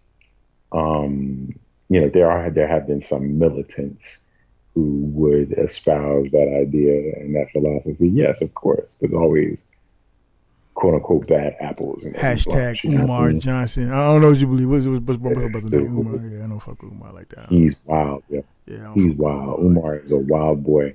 The one video I saw of him where he was like, "You can't be down for the struggle if you're married to somebody who isn't white." Isn't black. I'm like, this Negro here. Yeah, Like, yeah, Umar on some other shit. Yo. I don't want to fuck get with. you a college degree. Yeah, I can't because there's some questions about his doctor title too, right? Yeah, but Official legit. I can't fuck with no extremes, man. Not no extremes, not none, not any, not none, not a one, not a religious extreme, not a motherfucking, not a political extreme, not a motherfucking ice cream extreme. You know what I'm saying? Because you know what I mean. If you're too far to one side on something, you're wrong. Because there's two sides on everything, and there's balance. That those two sides create balance. You know what I mean? That's the center of gravity, bro. Like if you outside of that, then you ain't got no foundation. You ain't got no base. You flying off on some bullshit. I just can't do that. Right, so I can't subscribe to no extremes, bro. Agreed, 100%. There are some. Well, I'm just saying these. I won't get so much, but yeah, man. I don't know. So let's bring it around to high points of the movies for you, low points of the movie for you, and I don't know. I guess high points, to be honest with you. Well, let's go with the bad first, right? Okay. Bad news first, good news last. To end on a high note. For me, I think we done did a whole bunch of good. I mean, I got you. I got a specific question for you on the good points. Go ahead, give me your bad points. I got something for you. I would say for me, a bad point, probably one of the only bad points is the CG. There are some aspects of the computer graphics that aren't up to par with what we would normally get from not just Marvel movies, but modern Hollywood blockbusters. Mm-hmm. You know, there were certain parts that was a little suspect. I ain't even What's gonna the lie. deal with that with Marvel, yo? They've been having some. Is it that I've asked this before. Is it that we're spoiled when it comes to CG? Because I mean, obviously CG is way beyond what it used to be, right? Is it that we've spoiled ever since Avatar? You know what I'm saying? Are we just spoiled now? Is that what it is? Yeah, I would argue that if you look at movies like Pacific Rim and Transformers, like ILM, man, like I don't think Marvel used ILM for this. I'm not sure. I have to check. I mean, I stayed around for the credits, but I didn't all the way look at who did what like I normally do. But if I'm not mistaken, I don't think Marvel used ILM for this movie, and the visual quality suffers a bit for it. Yeah. A tiny bit though. Like, again, it goes to your point. Like, we kind of spoiled when it comes to this shit because, like, we used to seeing, Sam Witwicky talk to giant, Yeah. you know, Optimus Prime that looks exactly like real life. Like You know he's what I mean? in Like that scene for fucking he's real. in that scene for real. Like they Yeah. built a robot Optimus Prime, you know, and it's not a CG thing. That's a testament So, to Transformers, as a matter of fact. We shit on Transformers. I know I shit on Transformers quite a bit, but that's actually, oh yeah, we shit on it heavy, yeah, yeah. and it's warranted. Yeah, But yeah, I yeah, yeah. said They that when earned we that talked shit. about the last night, you know, the latest one last night on our Toy Detox podcast. Like, it sucks. It's a terrible, terrible movie, but you will never hear me argue about the visual quality of it. Like, Yeah. never. You'll never hear me argue about They that. talking reboot on that That's, joint. They talking reboot on it. yeah, man, with the Bumblebee joint. No, I mean From talking what I about heard. after the Bumblebee. They talking about a hard reboot. Yeah, like a hard reboot. Yeah, yeah. Yeah, Oh, like reset that I would shit. welcome it. I would Yeah, welcome it if they do it right, as long because as it's not this fucking what's his name I don't doing want it. these. Yeah, no Michael Bay. They talking about not being Michael Bay, and then no bug face. Like, but then the question that's being asked is like, well, what would it look like? Because Michael Bay is established with the with the acceptable look for the robots are and shit, right? But IDW would be nice. yeah, it is. There's too many different ways to do that shit, man. Like, it don't gotta look like that with them damn bug faces and shit. It ain't gotta look like that. All right. I would prefer if they did IDW. Like the IDW look is where it's at, in my opinion. I mean, I'm just saying, just as far as like just the CG, the makeup of the robot, the structural makeup. 'Cause you know how like on the okay, we're going off on other shit, but still, you know how like the Bayverse Transformers, like it's like all these fucking gears and movers and ratchets and shit. Every time a motherfucker move their arm, you like 20 different like gears and shit, you know, and pistons and shit popping out everywhere.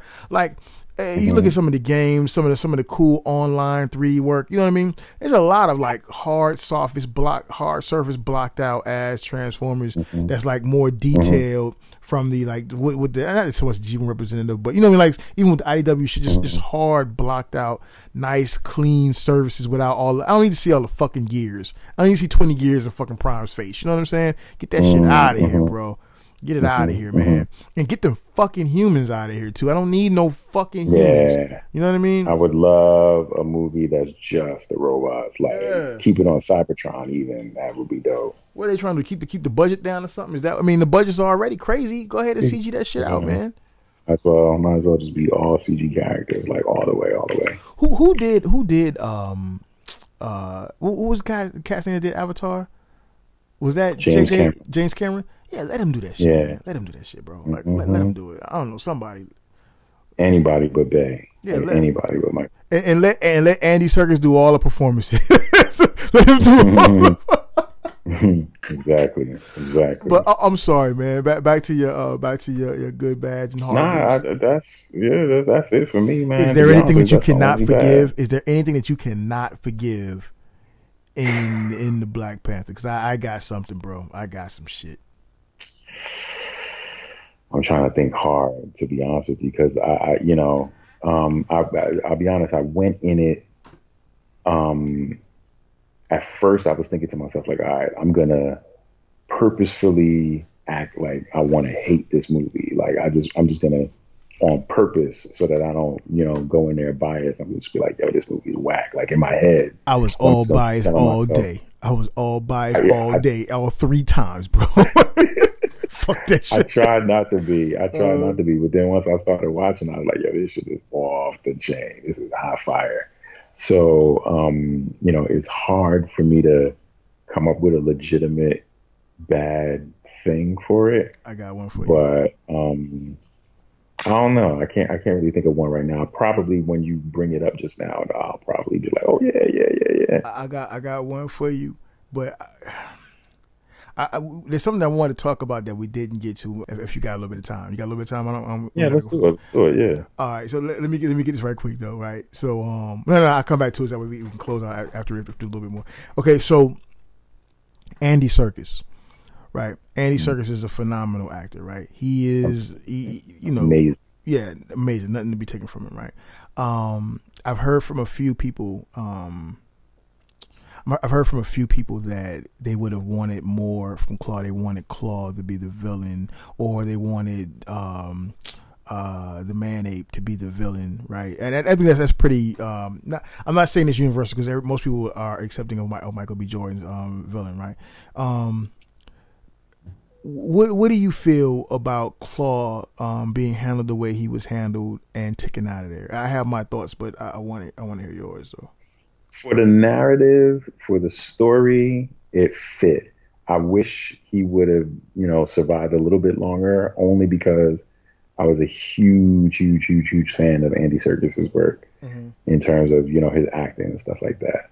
But at the same time, I totally get, why they killed him. They kind of had to, because, in order to get Killmonger into Wakanda, that was the vehicle that he used. Like, he had to bring something that would get him in that throne room, right there. You feel me?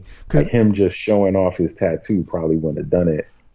But bringing Killmonger, bringing Claw, that's where it was at. Because not only did it get him into the throne room, but it won him support from Get Out. You know what I mean? It won him support from Get Out, and Get Out was the head of those Rhino soldiers. You know what I mean? Which I don't fucking know if he knew that at first when he drugged Claw. I knew that he knew Claw had, people had beef with him with that, so I'm pretty sure he had some idea that would obviously get him in there, which is why, because I didn't get the point. I didn't get at first. Matter of fact, seeing it 3 times, I didn't get at the point of them having to shoot out by the planes. I didn't get it. I was like, why is this motherfucker? He calling up that bishop shit. Like, he trying to kill everybody. You know what I'm saying? Like, you know what, B? When you said that the other day, I was bugging. But you know what? You know what, Claw? I am crazy. But you know what I'm saying? But and I couldn't. I was like, why the fuck this guy killing the chick? You know what I'm saying? She got the ass popping. You gonna kill her too? Yeah, but she was good. Yeah. We're gonna speak on the women too. The women were fun. Yeah, we got some shit to do. Yeah, we left some shit out, right? But so I'm like, I couldn't get it. But then I realized it. I think after the third time I watched it, when he drug him in, and it just clicked for me, and I was like, yo, that dude, not only did it get him in, but it won him, because fucking Get Out was all about supporting Killmonger after that. I mean, willing to fight with his wife. Wakabi is his name. Yeah, I gotta call him Get Out. His character. I know he was good in Get Out. He got that happy look. He just got that chill look, like, yo, I'm high right now and I'm just chilling. Yeah, and everything's gonna be okay. You know what I'm saying? He got that look. Even in the middle of a fight, he got that look. But yeah, man, So with that, I was like, okay, so I get why he had to kill Claw. Because real talk, I was trying to find a way to, like, in my mind, like, trying to find a way to justify Claw staying alive, because I like the character. I like Andy Serkis' performance of the character. But my thing was that, and this is where more of my attention is at. I'm like, Claw's not the villain of the movie. Claw's not the antagonist of the movie. No, you know what I'm saying? No. It's Killmonger. You know what I mean? This is black on black on black on black. We going midnight. Right. You know what I'm saying? Like, we going, solar eclipse. Yeah, and I felt like, and this may be insulting to some. I felt like it was a cool reversal. You know what I'm saying? I felt like it was a cool reversal, because you had these 2 white cats. I mean, God, this is gonna just sound real bad, but fuck it though. You had these 2 white cats that got to play they get to see how it feel a little bit. You know what I'm saying? They get to feel that little token role a little bit. You know what I mean? One of them get to last. For most of American cinema, like literally for most of it, we have been the sidekicks, the buffoons, the side characters, like, you know what I mean? Even when in the hero role, like that shit with fucking the new Star Wars shit, it pisses me off the way they do Finn, right? Because it's already been said that Finn is the hero. Or, I mean, cats don't want to believe me when I say it, but we've read it, we've seen it. It's been said. You know what I mean? He said it. They said he's the hero arc. You know what I mean? Everybody's thinking this. I'm not gonna get into all that, but he's a buffoon. He's treated like a buffoon. You know what I mean? A buffoon. And I just, But okay, I digress, yo. So you know, it's cool. It's not Claw's spot to be the bad guy for this whole. I'm sorry, guys. I'm sorry. Claw was he was a plot device. You know what I'm saying? That was it. Yeah. That was he was it. a MacGuffin. There you go. The same way many of your brother, you know what I'm saying? Many of your motherfucking brother, whether on the good side or the bad side, have held that role. But I will say that Claw did it with style. Claw did it with class. Claw delivered like a motherfucker on it. So kudos to that. Kudos to that cat. You know what I mean? But no. And these circus killed it. I just wonder, like, for some of those cats that like Ben Shapiro, I gotta fuck with him again. Like, for cats like him who was saying that, you know, Claw should have been the villain because he was blah, blah, blah, and all this kind of shit. Like, that guy's a smart guy. You know, for as much shit as I'm giving him right now, Ben Shapiro is a very smart guy, right? So you have, yeah, you gotta know. You gotta know what this movie's about. You gotta know what's being said, what's being done, what they're trying to accomplish, right? So you gotta know that if you change the villain, if you change the villain from Michael B. Jordan to Claw, then you change the conversation. You change the point. Yep. You change everything. Exactly. Yeah. So for you cats that's calling for Claw, and you might not realize this, right? You might not realize it in your innocence, in your naivete. You might not realize it, but that's what it comes down to. So that's why Claw can't be the villain. He can't be the villain. He's got to be the plot device. That's just what it comes down to. Can we talk about these women? Lupita Nyong'o, boy. Oh my God. That damn skin, bro. Man. I almost got slapped my wife a couple times. I was like, baby, I don't want to get in no trouble, but just her skin looks like it's like airbrush. It's just so, so my perfect. God. Every bit of excellence. Oh my God. Yeah. Like all of the women in this movie were just, and that's another thing too. Yeah. Like, we rarely get this. Like, again, this is. I mentioned School Days before, the whole colorism thing, right? Yeah. All the women were dark-skinned Black women. You know what I mean? Like, all of them, and that was very important just from a representation perspective. You know what I mean? Like, Zoe is light skinned, like my middle daughter, she's light skinned.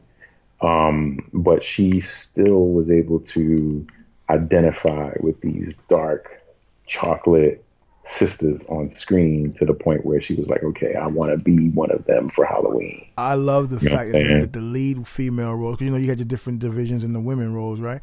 I love the supporters and all this kind of shit. I love the fact that the leads were darker women. I love that, right? Yeah, you had light women too, but I love the fact they were darker women because they don't dark Black. Yeah, they don't get the representation they should get. Like, it was, man, they was checking off the. I'm sorry, y'all, man. Listen, man, y'all know y'all want y'all motherfucking Infinity War lead up, yeah, but man, a larger purpose was served here, bro, and we just can't. I cannot divide. I cannot separate it. I cannot. No, I cannot. Because too much was accomplished with this movie, man. These guys, man, they did a bang up job. These chicks was powerful, strong. Like, and not like, let me make them powerful. They were powerful because they were powerful. Nah, inherently powerful. Yeah, man. Shit, I'm Love Fest all day, bro. Love Fest all day. It was a beautiful, beautiful movie. Now, what's upsetting to me is I'm checking out some little media outlets and resources and shit, and they was talking about how, like, the majority of this cast ain't got shit popping, ain't had shit pop. I mean, so, yeah, a lot of them got a little different roles. Like, obviously, Michonne's Michonne, right? But going back to what we talked about with Hollywood and how things work in Hollywood, a lot of these cats ain't got shit popping. You know what I mean? And don't got nothing waiting on them. I mean, you would think, and if some motherfuckers is smart, with $242 million being brought in this weekend after 4-day weekend, you would think that domestically, you would think that motherfuckers be beating them doors down now, so that story should change. But as of today, what time did I get to the campus? They got to the campus around like 1 or 2 something. As of that time, you know what I'm saying? A lot of these cats didn't have shit popping, man. I mean, they got like certain bits here and there, right? They got one little movie, two little movie, you know what I mean? Shit like that. TV shows here and there, but it's not like how, you know, Robert Downey Jr. is okay. He's done with his role. He's got his other movies got to go do and blah blah blah and so on and so forth. So that's just insane. That's insane, man. You get in the movie, you make $242 million, and then when you go home, you going home. You ain't got nothing. Yeah. I mean, they getting paid, I guess, but I should hope that they were all able to cut that Jack Nicklaus deal. You know what I'm saying? That Jack Nicklaus and Joker deal. You know what I mean? I hope they was able to cut that so they can get some money out of it, man. And I pray to God we see Michonne in an action adventure movie coming up, bro, because she was raw with that staff, bro. With that spirit, she was killing it. Yeah, man. Handling it easily. Okay, so I think we got it all. We got it all. Anything else we left? Pretty much. I mean, there's more stuff to talk about, but we can save it for some of the detox, right? We'll actually do a proper review. So let me give you my unforgivable, because we in my opinion we done talked about a lot of good. You know what I'm saying? There's a lot of good. It's a lot of good. So let me give you my unforgivable, my unacceptable, unforgivable. It's a travesty. You know what I'm saying? Let me just say this shit. All right. So I thought going in it was going to be Ghost Dog. You know what I'm saying? Forrest Whitaker. Yeah, cause you know what I mean. Like this dude been playing the same role here ever since that Rogue One, bro. He been playing that same guy, like sci-fi wise. You know what I'm saying? Yeah, but, you know what I mean. But it wasn't, bro. Let me tell you who it was, bro. Let me tell you who it was. This to me, this is like one of them things where they just dropped the ball. And I think with so much going on, they just didn't catch this. You know what I mean? And I could be wrong because the actor could be somebody awesome. You know what I mean? And a lot of people were saying that Forrest Whitaker's son didn't do a good job. I think he did. I think he served his good. He served his purpose in the beginning with a little confused look and all that shit. You know what I mean? He didn't have no big role, so it ain't him. Like the thing that I could not find acceptable, right, is you got fine ass Angela Bassett. I mean, you got good Lord. You want to talk about you want to talk about some motherfucking aging well. You got fine ass Angela Bassett. And you going like 68 years old, and like 40, and strong, looking like a whole snack, like a whole entire snack, and strong. That's the motherfucking meal. And when she took the headpiece off, had the white dress pop. Oh, Angela Bassett, son. Man, Angela motherfucking Bassett. Angela motherfucking Bassett. And then you got what's his name? T'Chaka, the king. T'Chaka, yeah. Chadwick Boseman. No, his dad. What was his dad's name? The actor. Oh, I forget his name. Well, T'Chaka was. Yeah, T'Chaka. I'm just telling you, you can go by John something. Okay, I forget his last. Because I'm finna give him another name anyway, so it don't even matter, right? you got old Deadeye. You know. God, a little dead. Yes, it was. Fucking up, dude. There's no fuck. This is unacceptable. This is unacceptable, Ryan Coogler. This is unacceptable, bro. There's no fuck. I know money make it happen. You know what I mean? This guy's the king of Wakanda, so you know he gonna have him a hot piece, right? But listen, fuck no. Okay, so the dude who played him as a young guy, that dude could have still played him as the old guy too. Salt and pepper that beard up a little bit. That make more sense next to motherfucker Angela Bassett. But Deadeye, nah, bro. Nah. Mm-mm. Yeah, I mean, I guess I can see what you mean. Yeah, that shit's unacceptable, bro. And then that motherfucking eye was so low. That eye was so low. I'm sorry. This is real fucked up right now. This is real fucked up. I mean, but it wouldn't be me if I did. When you consider that they could heal old boy's spinal injury, but you can't fix that. Very little. But you couldn't fix the eye. Yeah. And then there's this one scene, I think the second time around when he saw his dad and he was like, you know, y'all was wrong for that bullshit y'all did. That was wrong, right? And like his dad was like, you know, caught up with emotion and shit, and he was doing his acting and thing. You know, on the good eye, all the emotion, the blinks was popping off, right? But the dead eye couldn't really get the motivation to get it popping, right? So the dead eye, the fucking dude, the dead eye, go back. I done seen this shit 3 times. This shit freaked me out every time I watch it. The fucking dead eye just kind of like, talk, though. The dead eye kind of flinched, just kind of like, because it couldn't blink, right? It was blinking like on its own time frame. You know what I'm saying? It was like on a whole different, like his good eye was on East Coast Standard Time, but his bad eye was on like, you know, like Mountain Standard or some shit. Oh my God. And then it was like, it kind of like, it did this thing. This Toxic Avenger thing. It did this Toxic Avenger thing where it kind of like just squiggled around. It's squiggled around. I'm sorry, sir. I don't mean no disrespect to you as a person. You know what I mean? But goddamn, that fucking eye did some kind of squiggle thing in the side in his cheek. It was in his cheek and it kind of squiggled a little bit and went up a little bit. Oh, that shit made my skin crawl, bro. And I was like, why the fuck? First of all, and second of all, just saying, second of all, right? Just like physics, movie science, right? The Black Panther is the king. The king is the Black Panther. The king got to hop in the black, because when he went to go see his brother in Oakland, he got up in the suit and he went and saw him, right? Okay, so the Black Panther is the king is the Black Panther. You gonna tell me that old dude, that old out of shape dude is hopping in the Black Panther suit still? No, man. Like before, I mean, think about it. Before he got killed in the Avengers movie in Civil War, right? Up to that point, he still got to handle Black Panther business. You know what I'm saying? Right. There's no fucking way that dude's getting in that suit, bro. There's no way he's hopping over buildings and shit. You know what I mean? No, that was a fatal flaw. I understand they got him to play the role for the Civil War and shit because they wanted to show an older one and then pass it on. I get that, but you know, hindsight is 2020, and let's be real. Most fucking comic book fans, most fans, they're not gonna remember. You should have just subbed that dude out and used the guy from the beginning of the movie and put some salt, pepper in his beard or some shit, dude. Because Deadeye wasn't it. I was viscerally fucking offended by the fact that this dude, the idea that this dude is laying next to my Angela Bassett that night, bro. That's unacceptable, bro. That's unacceptable. Even in a fucking fictitious country, I don't give a fuck. That's bullshit. You know what I'm saying? Oh, bro, I'm so hot about that shit, man. That goddamn eye squiggled around his cheek and looked at me. That shit fucked me up, bro. Yeah, he definitely.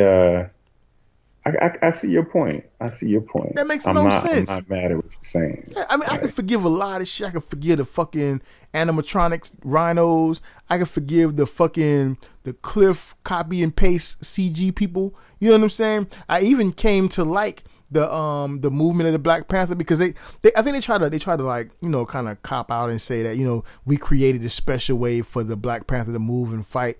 Okay, you know what I mean? Okay, I get it. He's a cat. He's real swift. You know what I mean? I get that. Like sleek. Like the shit on the car where he turns. That was dope as fuck. So I get that. You know what I mean? That whole sequence was fire. Yeah, I mean, a bit of that was fucked off CG, but still, I go with that. But that goddamn dead eye, bro. Ain't no way I can accept that. I can't accept that dead eye. Not next to my Angela Bassett. Nah, man. Not next to your Angela. Nah, not next to my Angie, dude. I gotta go watch 911 now, dude. What's that shit called? I gotta go watch it, dog. They done fucked up with that, dude. Yo, man. I want to thank you for coming on, man. You already know, King. Having this conversation with me, brother. I really appreciate it. I have been pulling my hair out at the root. Like, I got to be able to have this conversation with somebody because it's like, Right. You know what I'm saying? Like, cats don't want to talk about it, or they want to try to sun you because, you know, oh, you just feeding into the hype. Nah, bro, this is something special, man. Whether it may not be something special to you, but it's something special. You know what I'm saying? So, yeah, man, I appreciate it, bro. You already know, man. I needed that. How we do, man. So, for everyone listening, this is the Nerd Life on Fire podcast. I'm not sure which episode it is. You know, it could be 1, it could be 2, it could be 3, 4, 5, 6, 7, or 8. I'm just gonna go with 1 for now, as I've been going with so far. I think you're gonna get this one. I'm feeling really good about this one. I think you're gonna get this one this week. But then I did say that in the last few I did as well. So who knows? I don't know. You'll get it at some point. But again, man, I wanna say thank you to Afotey for coming on. If you want to shout anybody or anything like that, you wanna put anything out there into the universe. I just want to say, you know, thank you for having me on this podcast. This is what's up. I really appreciate it. I'm looking forward to doing more of these, having these candid, frank conversations like this with you. Definitely. Yeah, and for sure, check me out on Facebook, or actually just come to my website. You could get at me via Instagram and Facebook and all of that through my website. It's afoteyannum.com. That's AFOTEYANNUM.com. If you need a website, holler at your boy. I do them on the cheap. So if you need some bars, holler at him too, because he got some bars too. Yeah, I do that too. On the low. So yeah, definitely. I'm definitely thankful to Ryan Coogler et al. For creating the Black Panther film. It just, giving not only me, but my kids, super positive representation of their Blackness is very welcome. So thank you for that. Trying to think who else I could shout out right quick. Shout out to my Toy Detox family. Yeah, I'm gonna get them all in there. Yeah, we'll handle it. We'll get into all of that. Once we get into the next podcast. Thank you for the people who made Evil Within 2. I love this game. I've been playing it the whole time while we're having this conversation. I've been playing it in the background. I ain't mad at you. Shout out to Tango Gameworks for that one. And Bethesda, their programmers are like wizards. I don't know how they do what they do over there, but yeah. If y'all sales spike even 2%, I want to check. After this show, if y'all sales spike even 2%, I want to fucking check. Early. Yeah, that's a plug. That's a strong plug for me. That's like a strong plug. So yeah, man. So, shout out to Toy Detox. Like I've said, shout out to Toy Detox. Shout out to the whole Cool Table Network. All our brethren and sister shows. Cool Table. Yeah. You guys be sure. I don't know when you're gonna get this, but still, be sure to tune in to Toy Detox this week. We should be doing a proper review of the Black Panther. For those of you who listen to the show and might have got triggered tonight, good job.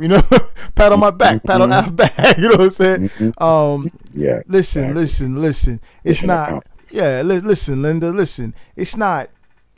If you find yourself triggered because motherfuckers is happy or motherfuckers is excited about finally having representation, motherfuckers is excited about seeing a successful image of themselves instead of like consistent, constant negative fucking coverage, coonery, foonery, buffoonery. If you take issue with that, if you're calling it hype, you need to take a look at yourself.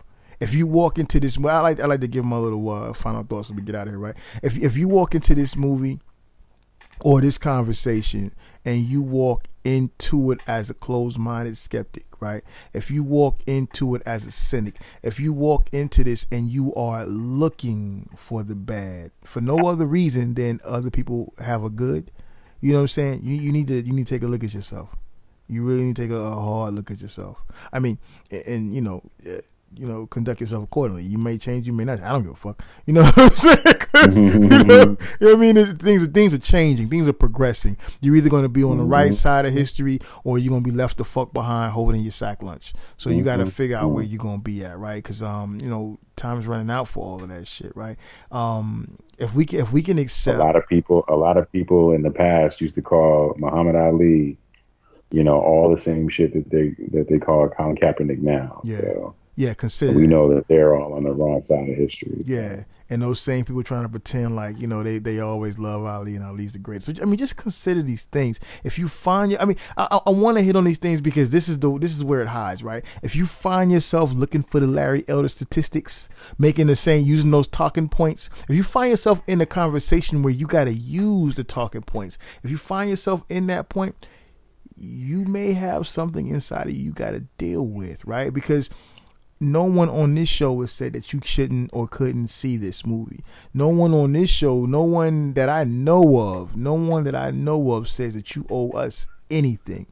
You see what I'm saying? So if you walk into something and you have that fear that someone's looking at you or thinking of you in a certain way, that's called an insecurity. And we have to deal with our insecurities. You see what I'm saying? Each person is responsible for dealing with their own insecurities. So I'm just saying, I'm just putting that out there for you. You know, you can deal with it or you can not deal with it. You can walk around with your eyes closed and walk the fuck into a tree. You know what I mean? It's just that's just the way it goes, right? That's just the way it goes. But either way, hit the like, hit the subscribe. Hit the hate if you want to hit the thumbs down. Hit the motherfucking thumbs down too. Leave a comment. You can leave all the fucking shit hate. I hate a motherfucker all you want in the comments. Leave it. We can talk about it. As a matter of fact, my email for communication is always put into the about area, so you can go and you can message me. And the same thing applies from the Braves Toy Review and the Well Dressed Nerd channel. I'm willing to have a conversation with anybody. That's why I make my email available for you. You can send me a message and I will have the conversation with you one-on-one if you are afraid to put your comment in the post. Because I'm cool. I'm cool with that. Because I'll take care of your ass for you. You know what I'm saying? So I have no problem with it. For those who enjoyed the conversation, please, continue to tune in if you get a chance to tune in, because if this thing is out, you know what I'm saying? Tell a friend, tell your mom and them, share it all around. Yes, of course, this is not the standard toy podcast, not the standard nerd podcast, but it is the Nerd Life on Fire. Thank you very much. Afotey, thank you very much for coming on, bro. Of course, brother. Thank you for having me. I really appreciate it. And that's that.